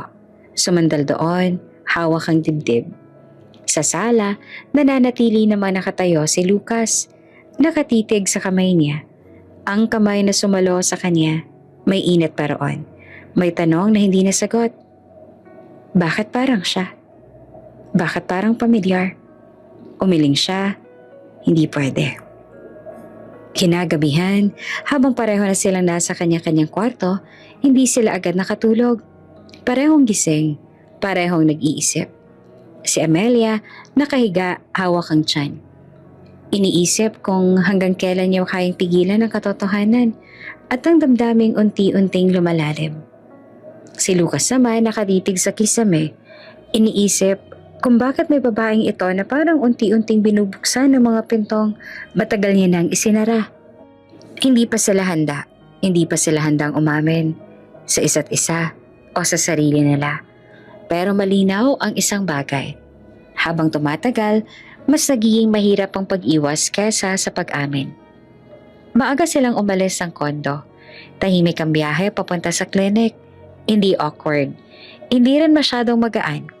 Parang parehong may iniisip, pero parehong pinipiling huwag magsasalita. Si Lucas ang nagmamaneho. Nakatutok ang mata sa daan. Si Amelia naman ay nakaupo sa passenger seat. Hawak ang bag na may laman ng prenatal records. Okay ka lang? Tanong ni Lucas nang mapansin niyang mahigpit ang hawak ni Amelia sa strap. Opo, sagot niya agad. Medyo kinakabahan lang po. Tumango naman si Lucas. Normal yan. Pagdating sa clinic, agad silang sinalubong ng receptionist. Good morning, kayo po ba yung couple for the 10 a.m. appointment? Nanlaki ang mata ni Amelia. Hindi po. Yes, sabay sagot naman ni Lucas. Mabilis pero kalmado. Napalingon si Amelia sa kanya. Gulat, pero ngumiti lang si Lucas ng kaunti. Parang sinasabing, okay lang. Habang nakaupo sila sa waiting area, hindi naman napakali si Amelia. May mga babaeng buntis din. May kasamang mga partner na hawak ang kamay nila. May mga lalaking nag-aabot ng tubig, nagbubukas ng bag, nag-aayos ng jacket. Parang eksena na hindi niya inakalang makikita ang sarili niya. Tinawag ang pangalan niya at sabay silang tumayo ni Lucas. Si Daddy po? Tanong ng nurse na nakangiti. Muntik namang magsalita si Amelia, pero si Lucas na naman ang sumagot. Yes, sabi niya ng diretso. Sa loob ng examination room, tahimik si Amelia habang ini-scan ang tiyan niya. Tumingin siya sa screen, kinakabahan. Nang lumitaw ang maliit na hugis at marinig ang tibok, napasinghap siya. Doon lang niya tunay na naramdaman. Totoo na to. Mukhang healthy naman ang baby, sabi ng doktor. Continue with the vitamins and avoid stress. Tumingin ang doktor kay Lucas. Support her as much as you can. Tumango naman si Lucas. Of course. Paglabas sila ng clinic, tahimik si Amelia. Nakatitig siya sa papel sa kamay. Hey, sabi ni Lucas. Mahinahon. Okay ka lang? Tumango siya. Ngumiti pero may luha sa gilid ng mata. Narinig ko po yung heartbeat. Ngumiti rin si Lucas. Malakas. Hindi niya alam kung bakit. Pero may kakaibang saya sa dibdib niya sa salitang iyon. Hindi doon nagtapos ang araw. May dadaanan lang tayo, sabi pa ni Lucas habang nagmamaneho ulit. Saan po? Sa baby store. Huminto ang sasakyan. Bumaba si Lucas, binuksan ang pinto ni Amelia. Saglit lang. Sa loob nagulat si Amelia sa dami ng kulay, mga damit, mga laruan. Maliliit na sapatos. Lumapit si Lucas sa rack ng baby clothes. Kumuha ng isang maliit na onesie. Cute, sabi niya na parang napangiti sa sarili. Lucas, mahina niyang sabi. Hindi niyo po kailangan. I know, putol pa ni Lucas na hindi tumingin. Pero gusto ko. Kumuha siya ng vitamins, wipes, maliit na kumot. Tumigil siya sa harap ng crib section. Matagal siyang nakatayo roon, tahimik. Too much? Tanong niya na parang nag-aalinlangan. Umiling naman si Amelia, hindi makapagsalita. Biglang bumigat ang lalamunan niya. Sa cashier ngumiti ang tendera. First baby niyo po? Hindi na napigilan ni Amelia. Yes. Sagot naman ni Lucas, tahimik pero sigurado. Paglabas sila ng tindahan, hawak ni Lucas ang mga bag. Tahimik ang biyahe pa uwi, pero iba ang pakiramdam. Mas magaan, mas totoo. Sa kondo, inayos ni Lucas ang crib sa isang sulok ng guest room. Maingat, mabagal. Parang bawat tornilyo ay may kahulugan. Pwede ko po kayong tulungan, alok ni Amelia. Okay lang. Sagot naman ni Lucas, maupo ka muna. Habang inaayos niya, napapatingin siya kay Amelia. Nakaupo ito sa kama, hawak ang tiyan. Tahimik, bigla niyang gustong magtanong. Nasaan ang ama? Alam ba niya? Bakit kanya iniwan? Pero pinigilan niya ang sarili. Personal na tanong, sabi ng isip niya. Hindi mo karapatan. Nang matapos ang crib, tumayo si Lucas at ngumiti. There! Napatingin naman si Amelia. Napangiti rin. Salamat po. Walang anuman. Sagot naman ni Lucas. Para ready. Sa gabing iyon, sabay silang nagapunan. Simple lang. Sopas. Tahimik pero komportable. Lucas, biglang sabi ni Amelia. Salamat po sa lahat. Tumingin naman si Lucas sa kanya. Hindi mo kailangang magpasalamat. Pero, Amelia, putol niya ng mahinahon. Hindi ko alam kung bakit ako nandito sa sitwasyong to. Hindi ko rin alam kung anong mangyayari. Pero alam ko, hindi ka mag-isa. Nanikip ang dibdib ni Amelia. Kung alam mo lang, bulong ng isip niya. Kung alam mo lang kung sino ka sa batang to. Tumango siya. Opo. Pagkatapos kumain, pumasok si Amelia sa kwarto. Umupo siya sa kama. Huminga ng malalim. Sa sala, narinig niya si Lucas na nag-aayos. Parang ayaw matulog. Para kay Lucas, may kakaibang pakiramdam sa dibdib niya. Parang may papel siyang ginagampanan na hindi niya planano. Pero handa siyang akuin. Hindi niya alam kung bakit masaya siyang napagkakamalang ama. Hindi niya alam kung bakit ayos ang sa kanyang mga tanong ng mundo. At para kay Amelia, mas lalong bumigat ang lihim. Habang tumitibok ang maliit na puso sa loob niya, alam niyang mas mahirap na ang sasabihin dahil araw-araw, mas nagiging totoo ang lalaking hindi pa rin alam na siya pala ang ama. Tahimik ang kondo ng umagang iyon. Si Amelia ay nasa kusina. Maingat na naghihiwa ng prutas. Mabagal na ang galaw niya ngayon. Mas ramdam na ang bigat ng tiyan. Mas madalas ang paghinga. Ilang buwan na siyang nandito. At kahit na hindi niya inaasahan, naging parang bahay ang lugar na minsan kinatakutan niyang pasukin. Naroon si Lucas sa sala, nagbabasa ng balita sa tablet. Pero paminsan-minsan ay tumitingin sa direksyon niya. Parang binabantayan kung okay lang ba siya. Biglang may kumatok. 1 beses, 2 beses, malakas, walang pasintabi. Napahinto si Amelia, parang may kumurot sa sikmura niya. Hindi yung normal na sipa ng baby, kundi kaba. May inaasahan ka bang bisita? Umiling naman si Amelia, hawak ang kutsilyo. Wala naman po. Tumayo si Lucas at tumapit sa pinto. Pagbukas niya, nanigas ang katawan ni Amelia. Nakatayo sa labas ang mommy at daddy niya. Maayos ang bihis. Matigas ang muka.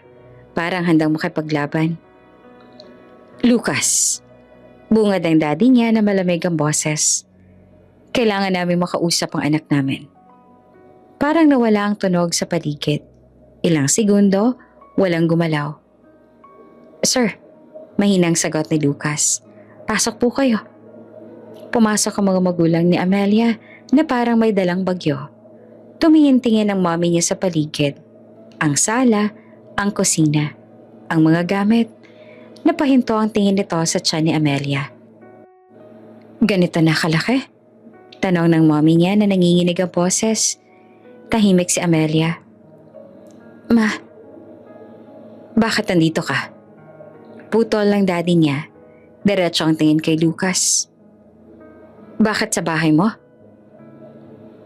Dahil wala po siyang matutuluyan. Sagot naman ni Lucas na hindi tumataas ang boses at kailangan niya ng pahinga. Hindi ka dapat nakikialam. Singit pa ng mommy niya. Problema naming magpamilya to. Lumapit ang daddy niya kay Amelia. Sumama ka na sa amin. Nanlaki ang mga mata ni Amelia. Daddy, wag po. Anak ka namin. Mariin itong sabi. May karapatan kaming kunin ka. May karapatan din po akong pumili. Sagot naman ni Amelia. Nanginginig pero matatag. Matanda na po ako. Tingnan mo nga yung sarili mo. Sigaw ng mommy niya na humahagulgol. Buntis ka. Tapos nagtatago ka rito na parang wala kang ginawang kasalanan? Kasalanan ko po to, sagot ni Amelia na umiiyak. Pero hindi ko ipapahamak ang anak ko. Tumingin ang daddy niya kay Lucas. Naningkit ang mata. Ikaw ba ang dahilan kung bakit nagkalakas siyang loob na tumakas? Umiling naman si Lucas. Hindi po. Nandito siya dahil may nagmalasakit. Malasakit? Tumawa ang mommy niya na mapait. O may tinatago? Para may dumagan sa dibdib ni Amelia. Lumapit siya kay Lucas. Hawak ang braso nito. 1 kilos na hindi niya namalayan. Please, bulong niya na halos pabulong. Huwag mo po akong iwan. Narinig iyon ng mommy niya. Ano yan? Tanong nito na matalimang tingin. Anong ibig sabihin niya, Amelia? Lumunok si Amelia. Narinig ko po kayo noon. Sabi niya na nanginginig ang boses. Narinig ko po na mas mabuti pang mawala ang bata dahil kahihiyan siya. Napatigil ang mommy niya. Namutla. Hindi mo dapat narinig yun. Mahina nitong sabi. Pero narinig ko po, sagot ni Amelia. At simula nun natakot na po ako. Tahimik ang sala. Mabigat. Parang lahat ay nakatingin sa isang sugat na matagal nang tinakpan. Lumapit si Lucas sa tabi ni Amelia. Hindi hawak, hindi yakap, pero malinaw ang posisyon. Nandyan siya. Hindi ko siya pipilitin, sabi ni Lucas sa mga magulang. Kung ayaw niyang sumama, hindi niyo siya pwedeng hatakan palabas. Hindi mo alam ang pinapasok mo. Mariing sabi ng daddy ni Amelia. Kapag kumalat to, mas mahalaga po ang kaligtasan niya. Putol pa ni Lucas. At ng bata. Hindi ka ama. Sagot ng daddy niya na malamig. Wala kang karapatan. Hindi naman sumagot si Lucas agad. Huminga siya ng malalim. Hindi man po ako ang ama. Hindi ibig sabihin na wala akong pakialam. Tumingin si Amelia sa kanya, puno ng luha. Sa sandaling iyon, alam niyang tama ang desisyon niyang manatili. Ayoko umuwi, sabi niya sa wakas, diretso sa mga magulang niya. Hindi pa po. Amelia, sabi ng mommy niya na halos pakiusap na. Kami ang pamilya mo. Alam ko po, sagot naman ni Amelia. Pero ngayon, hindi ko po kayo kayang pagkatiwalaan. Parang may bumagsak sa dibdib ng mommy niya. Umiyak ito ng tuluyan. Babalik kami, sabi ng daddy niya. Matigas pa rin ang mukha pero may bitak na sa boses. Hindi pa tapos to. Pag-alis nila, bumagsak ang katahimikan. Nanlambot ang tuhod ni Amelia. Kung hindi siya sinalo ni Lucas, baka naupo siya sa sahig. Sorry, bulong niya na humahagulgol. Nadamay ka. Umupo si Lucas sa tabi niya. Pantay ang mga mata. Hindi ka nag-iisa, sabi niya, at hindi kita bibitawan. Doon siya tuluyang umiyak. Hindi dahil sa takot, kundi dahil sa kauna-unahang pagkakataon, may taong piniling manatili kahit galit na ang mundo. At sa labas ng kondo, ang mga magulang ni Amelia ay umalis na may dalang galit, takot at isang lihim na hindi pa nila alam, na ang lalaking tinatanaw nilang hadlang ay mas malapit sa katotohanan kesa sa inaakala nila. Hindi pa tuluyang humuhupa ang kaba sa dibdib ni Amelia nang bumalik ang ingay. Isang tawag sa pinto, mas madiin, mas galit kesa kanina. Nanlaki ang mata ni Lucas. Stay here, sabi niya kay Amelia. Marahan pero mariin. Sa kwarto ka muna. Lucas, humabol si Amelia, nanginginig. Please.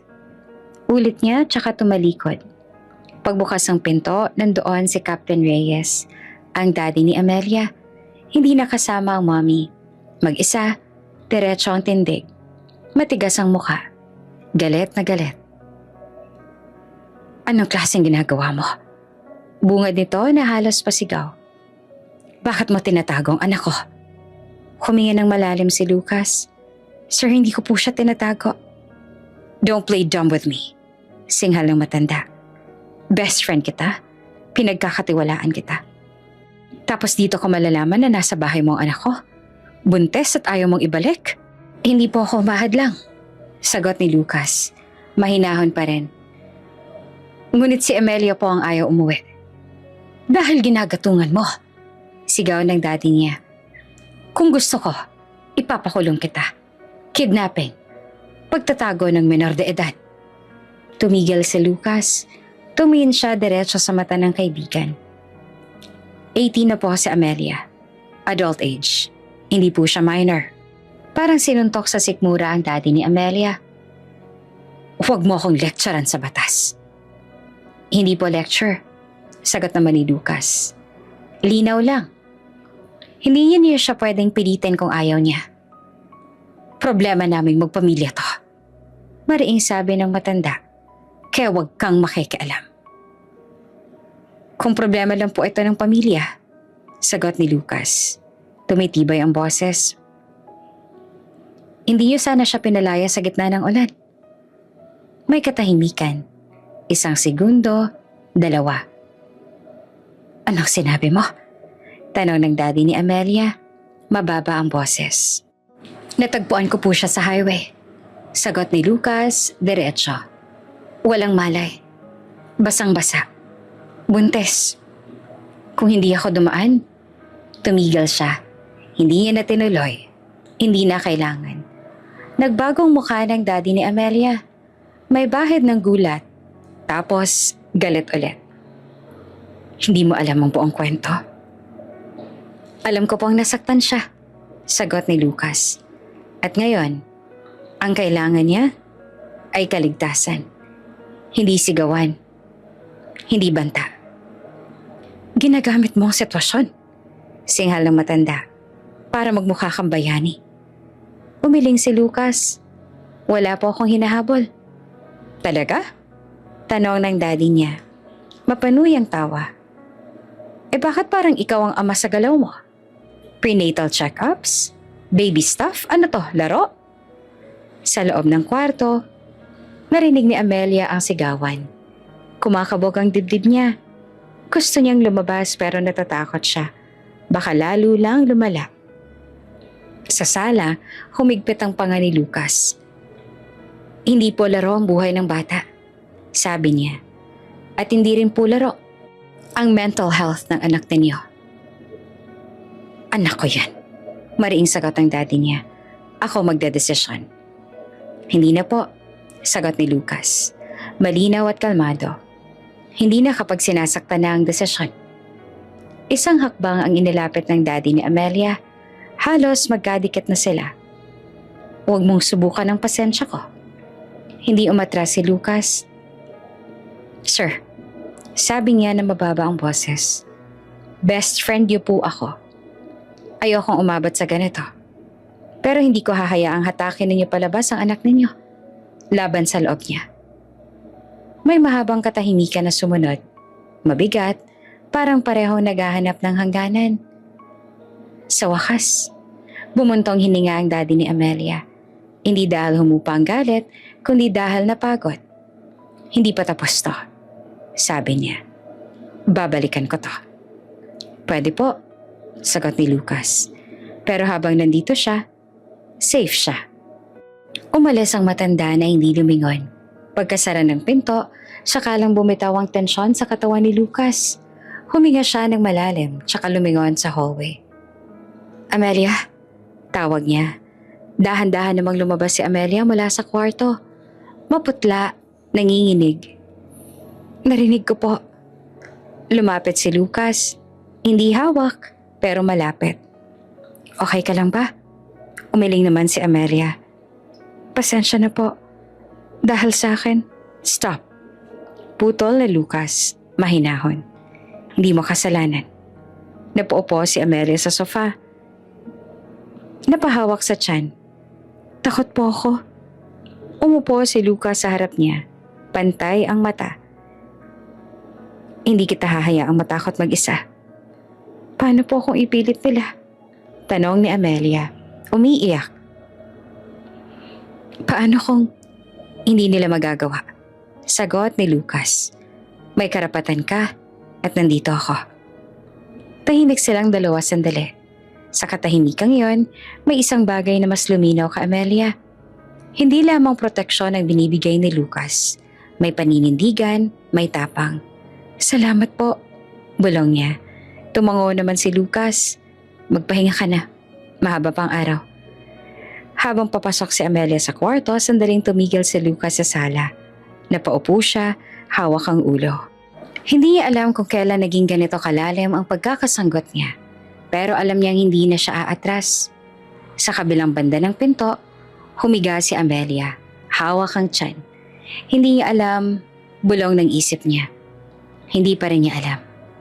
At habang patuloy na lumalakas ang tibok ng maliit na puso sa loob niya, alam niyang mas papalapit na ang sandaling hindi na sapat ang pagtatanggol. Kailangan na ang katotohanan. Hindi na tulad ng dati ang mga araw.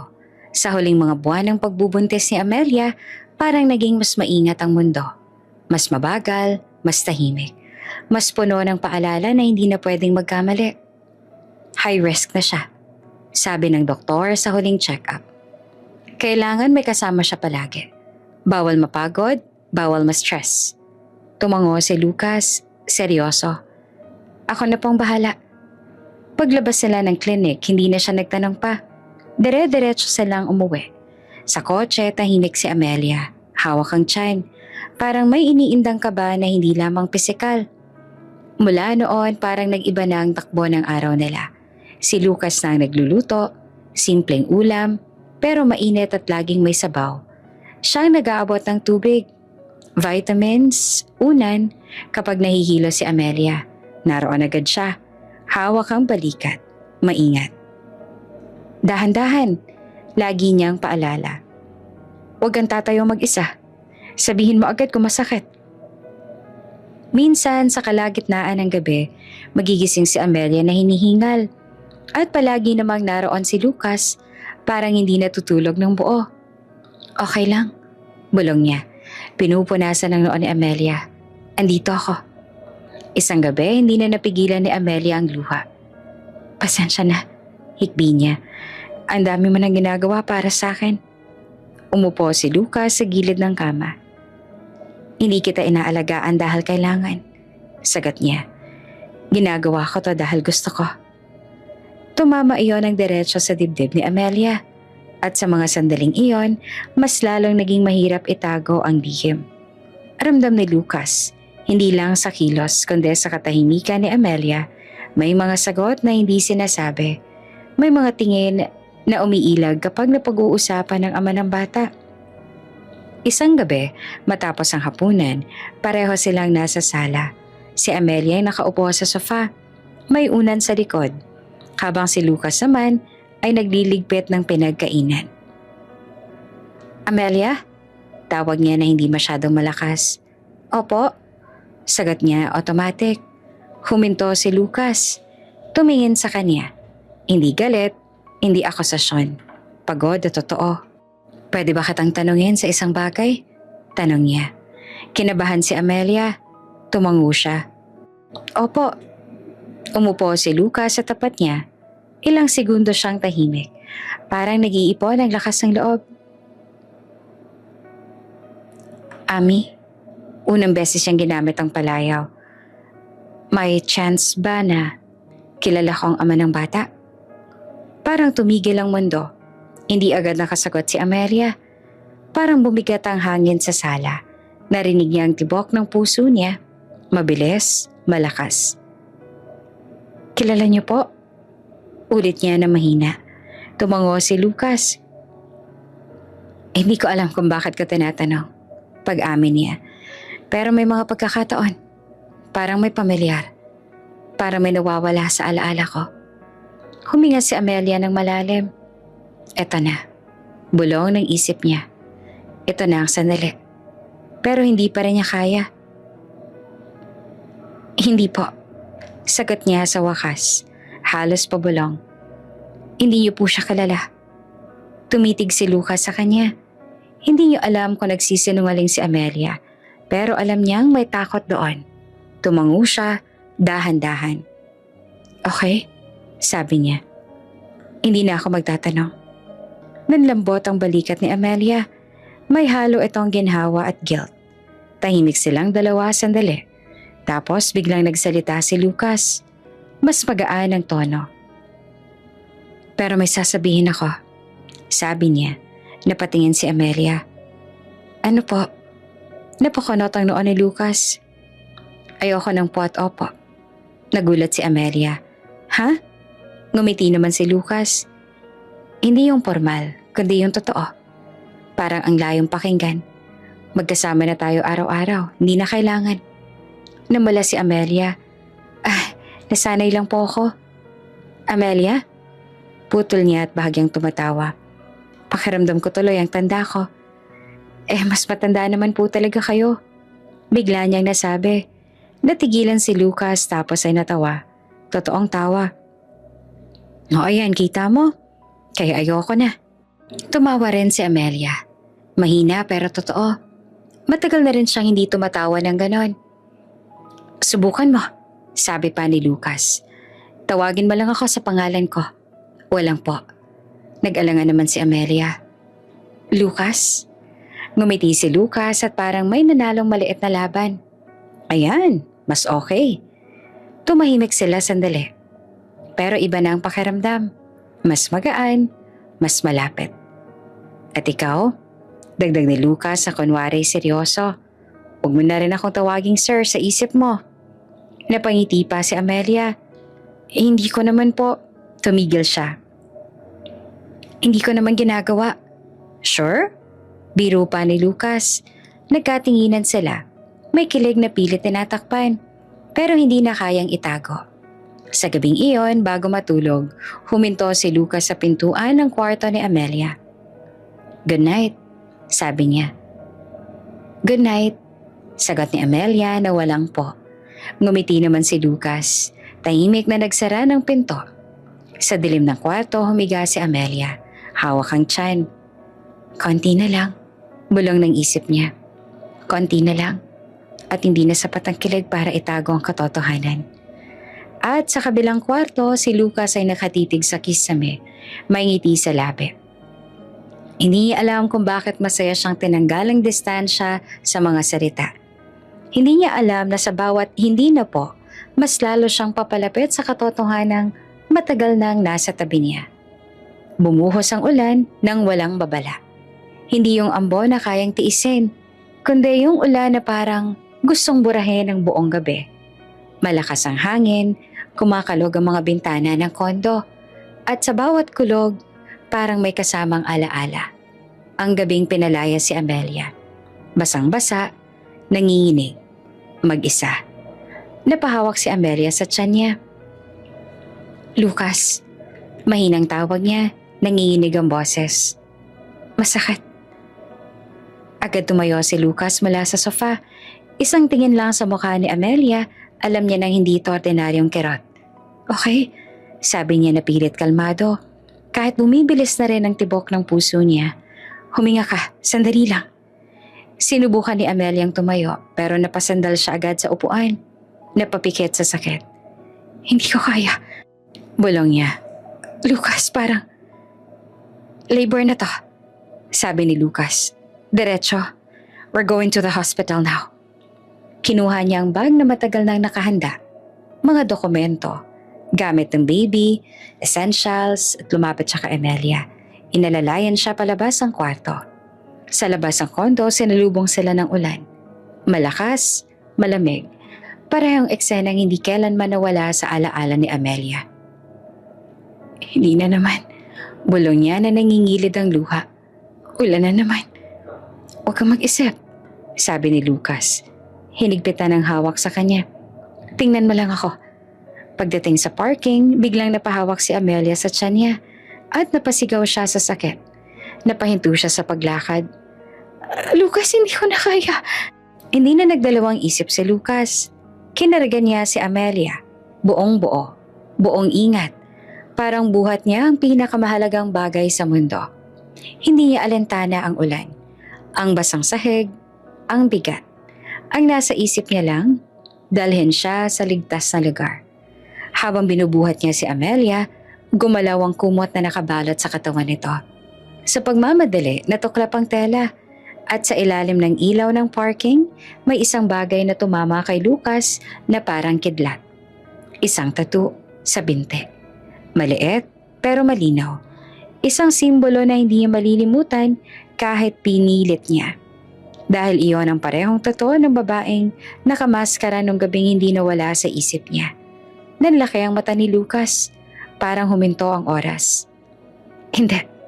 Mahina niyang bulong. Halos hindi marinig sa gitna ng ulan. Hindi. Pwede to. Pero naroon ang ebidensya. Hindi panaginip. Hindi alaala. Totoo. Buhay. Nasa harap niya. Biglang nagdugtong-dugtong ang lahat. Ang boses, ang himig, ang paraan ng pagtawa. Ang mga halos, ang pagkakakilala na pilit niyang tinanggi. At ang gabing yon.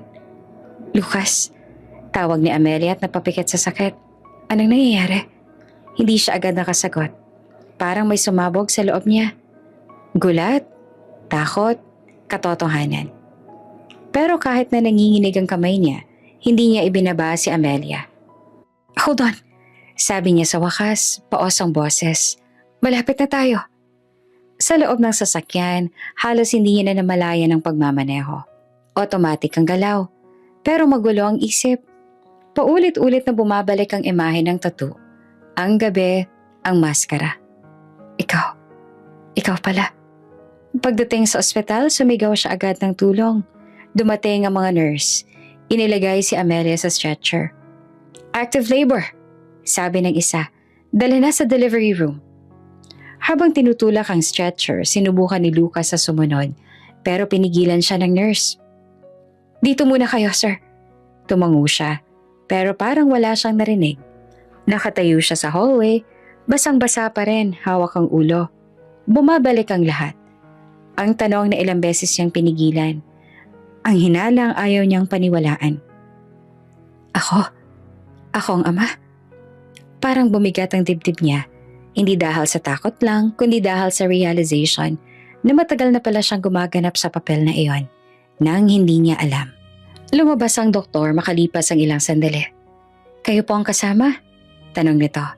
Opo, sagot naman ni Lucas sa mabilis. Kamusta po siya? Medyo mahirap po ang labor, sagot ng doktor. Pero mukhang kakayanin, kailangan lang niya ng lakas ng loob. Tumango si Lucas. Pwede po ba akong pumasok? Tiningnan siya ng doktor saglit tsaka tumango. Saglit lang. Sa loob ng delivery room nakita niya si Amelia. Pawis na pawis, nanginginig pero pilit na lumalaban. Nang makita niya si Lucas, may ginhawa sa mata niya. Lucas, bulong niya. Akala ko mag-isa na naman ako. Lumapit si Lucas at tinawakan ng kamay niya. Mahigpit, totoo. Hindi ka na mag-iisa, sabi niya sa nanginginig na boses. Promise. Napatingin naman si Amelia sa kanya. Parang may nabasa sa mga mata niya na hindi pa niya kayang intindihin. Sa labas ng bintana, patuloy ang ulan. Parehong ulan na naging sakses sa pagtaboy at ngayon sa pagsilang. Habang humihiyaw si Amelia sa sakit, si Lucas naman ay nananatili sa tabi niya. Pero sa loob niya, may isang katotohanang tuluyan ng bumukas. Hindi na ito hinala. Hindi na ito what if. Alam na niya. At kahit nanginig ang mundo sa paligid nila, alam niyang pagkatapos ng gabing ito, wala nang babalik sa dati. Dahil ang babaeng minsang naging lihim na sa dilim ay ang ina ng batang isisilang ngayong gabi. At siya, si Lucas, ang ama kahit hindi pa sinasabi ng mga salita. Parang mas lalong lumakas ang ulan habang nasa loob ng delivery room si Amelia. Pawis na pawis siya, nanginginig ang katawan sa bawat alon ng sakit. Hawak niya ang kamay ni Lucas. Mahigpit at parang iyon na lang ang nag-uugnay sa kanya sa mundo.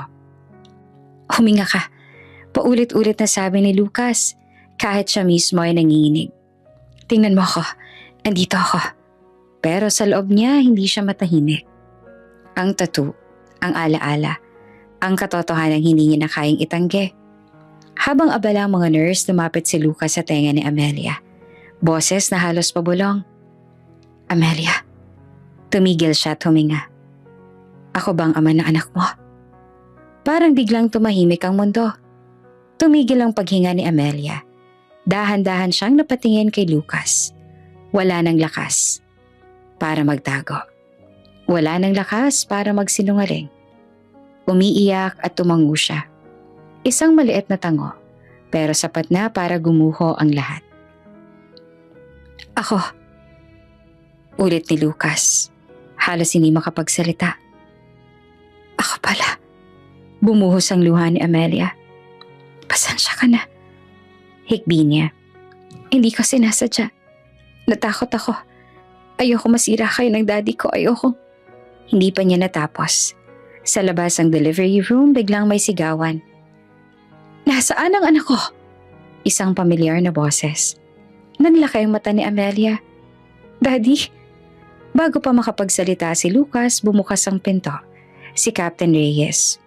Pagod, galit, basang-basa rin ang ulan ng suot. Parang hinahabol ng bagyo. Isang tingin lang sa eksena. Si Amelia na nanganganak, si Lucas na hawak ang kamay niya. At doon sumabog ang galit.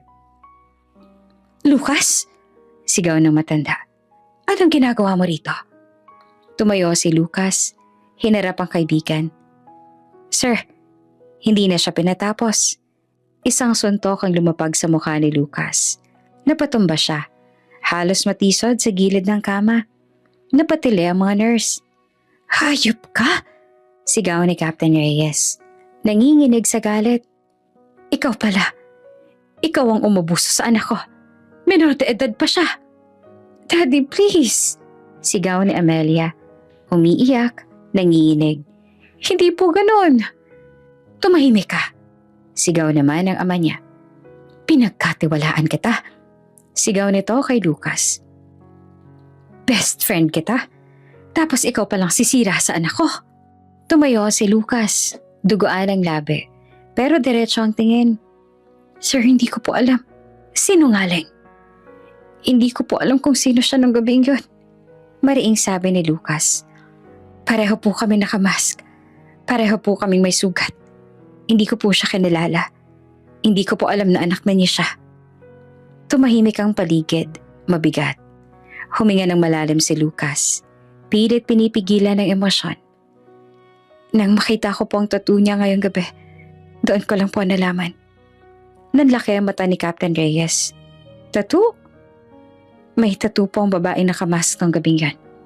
Sagot ni Lucas. Pareho. Tumango naman si Amelia at umiiyak. Daddy, totoo po. Hindi po niya alam. Hindi niya po ako iniwan, ako pong umalis. Parang may pumutok sa dibdib ng matanda. Umupo siya sa upuan. Parang biglang tinanggalan ng lakas. Hindi ko alam. Mahina niyang sabi. Hindi ko alam. Isang iyak ng sanggol ang biglang pumuno sa silid. Congratulations, sabi ng doktor. It's a boy. Napahagulgol si Amelia. Si Lucas nanlaki ang mata. Napatingin sa maliit na nilalang na hawak ng nurse. Mapula, umiiyak, buhay. Anak niya. Pero imbes na saya lang, bigat ang naramdaman niya. Lumapit si Captain Reyes. Nanginginig ang kamay habang tinitingnan ng apo. Anak ko, bulong niya. Si Amelia ay nakahiga. Umiiyak at parang nauubos na. Daddy, Lucas, pasensya na po. Pareho ko kayo nasaktan. Tahimik si Lucas. Tumingin siya kay Amelia. Sa babaeng minahal niya nang hindi niya namamalayan. Sa inang handa ng isakripisyo ang lahat. Amelia, sabi niya ng dahan-dahan. Hindi ka nag-iisa. Aayusin natin to. Umiling si Amelia. Wag, bulong niya. Huwag niyo akong sundan. Nanlaki ang mata ni Lucas. Anong ibig mo sabihin? Kailangan kong umalis. Sabi ni Amelia na nanginginig pero buo ang desisyon. Hindi ko kayo mabuhay na kayo magdadala ng bigat ng kasalanan ko. Hindi ko kayo makita kayo na nasasaktan araw-araw nang dahil sa akin. Hindi kasalanan. Sa akin po to. Putol niya. At akong haharap. Tumayo si Captain Reyes. Amelia, wag. Daddy, please. Sabi ni Amelia. Hayaan niyo po muna ako. Kinabukasan na magising si Lucas, wala na si Amelia. Wala na rin ang sanggol. May iniwang maikling sulat sa mesa. Lucas, salamat sa lahat. Patawad kung pinili kong umalis. Kailangan ko munang maging ina ng mag-isa. Huwag mo ako hanapin. Parang may bumagsak sa dibdib ni Lucas. Hinabol niya sila. Tinawagan ng mga ospital, mga kakilala, mga kaibigan, lumipad sa kung saan-saan. Taon ang lumipas, wala. Walang bakas, walang sagot. At sa bawat airport na dinadaanan niya, bawat ulan na naririnig niya, isang tanong ang paulit-ulit na bumabagabag sa kanya. Nasaan na kayo? Anak ko. Pero ang tadhana tulad ng ulan, marunong ding maghintay. Maaga ang flight. Nakatayo si Amelia sa departure area. Hawak ang maliit na backpack ng anak niya habang inaayos ang strap nito. Tahimik ang paligid. May mga nagmamadali, may mga yakapan, may mga paalam. Normal na eksena sa airport. Pero para kay Amelia, ang lugar na ito ay laging may halo ng kaba at alaala. Mommy? Tawag ng bata at hinihilang kamay niya. Can we sit there? Si Liam, 7 taong gulang, matalas ang mata. Kulot ng bahagya ang buhok at may ngiting parang laging may tanong. At sa tuwing may tumitingin sa kanila, pare-pareho ang sinasabi. Kamukha ng tatay. Hindi na siya nagtaka. Sanay na siya. Sandali lang, sabi ni Amelia. Check ko lang yung gate. Habang naglalakad sila, biglang huminto si Liam, napatingin sa malayo. Mommy? Sabi niya na may pagtataka sa boses. Why is that man staring at us? Nanlamig ang batok ni Amelia. Parang may humila sa paningin niya. Dahan-dahan siyang napalingon. At doon, sa gitna ng dumadaang mga tao, nakita niya siya, si Lucas. Mas matanda na ng kaunti, may linya na ang mukha. Mas tahimik ang tindig pero siya pa rin ang lalaking hinahanap niya sa bawat mukha sa loob ng 7 taon. Kahit pinilit niyang kalimutan. Nagtagpo ang mata nila. 1 segundo, 2, huminto ang mundo. Nanlaki ang mga mata ni Lucas, parang hindi siya makahinga. Parang may multong biglang nagkaroon ng laman at buto sa harap niya. Amelia? Mahina niyang bulong, halos hindi gumalaw ang labi. Napahigpit ang hawak ni Amelia sa kamay ni Liam. Hindi siya umatras, hindi rin siya lumapit. Tumayo lang siya roon. Handa sa anumang sasabihin ng panahon. Dahan-dahan lumapit si Lucas. Parang natatakot na baka mawala ulit sila kapag masyadong mabilis ang galaw niya. Nang nasa harap na siya, tumigil siya. Hindi kay Amelia tumingin kundi sa bata. Sa batang kaparehong-kapareho niya. Lumuhod si Lucas. Hi, sabi niya na nanginginig ang boses. I'm Lucas. Tumingin naman si Liam sa kanya. Walang takot. Walang alinlangan. Sinuri niya ang mukha ni Lucas na parang naglalaro ng puzzle. Ngumiti ang bata. Are you my daddy? Tanong ni Liam, diretso at inosente. We look the same. Parang may nabasag sa dibdib ni Lucas. Hindi niya napigilan ang luha. 1, 2, bumagsak sa pisngi niya. Walang hiya, walang pigil. Liam, my name is Liam. Mahina niyang sabi. Tumango ang bata at proud. Mommy named me. Tumayo si Lucas, huminga ng malalim, tsaka tumingin kay Amelia. Hindi galit ang nasa mata niya. Hindi rin sumbat. Isang tanong lang. Isang pakiusap na 7 taon niyang inipon. Amelia, sabi niya na paos. If you'll allow, can we have lunch together? Kahit sandali lang. I've waited 7 years to meet him. Tahimik si Amelia. Sa likod ng katahimikang yon dumaan ang lahat. Ang ulan, ang pinto na isinara sa kanya, ang gabing may maskara, ang mga taon ng pagtakas at pagtitibay ng loob. Lahat ng desisyong ginawa niya para protektahan ang anak niya. Tumingin siya kay Liam, tumingin siya kay Lucas. At sa unang pagkakataon sa 7 taon, hindi niya na naramdaman ang takot. Tumango siya. Okay, sabi niya na mahinahon. Lunch lang. Ngumiti naman si Lucas. Hindi malaki, hindi sigaw ng tagumpay kundi ng pasasalamat. Magkasabay silang naglakad patungo sa airport cafe.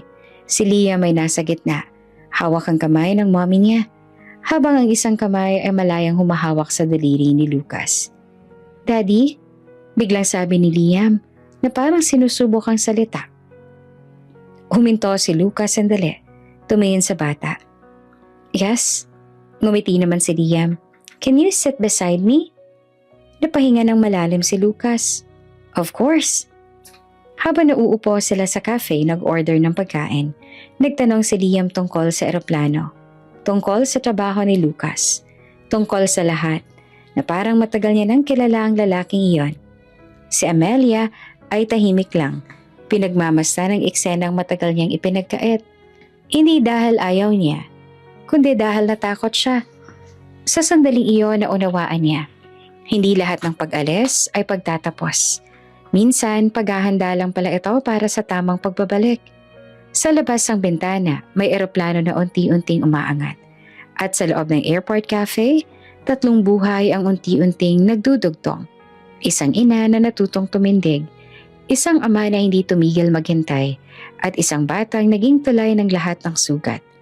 Hindi man perpekto ang simula, hindi man madali ang nakaraan, pero sa sandaling yon, malinaw ang hinaharap. At habang patuloy ang ingay ng airport sa paligid nila, ang dating pera-perasong pamilya ay muling nabuo. Hindi sa isang iglap, kundi sa isang simpleng lunch. At sa tapang na piliing, magsimulang muli. Bago ka pa lang sa channel neto, ibang kwento ni Ate Jane, istorya mo, ikwento ko. Huwag kalimutang pindutin ang notification bell at subscribe button.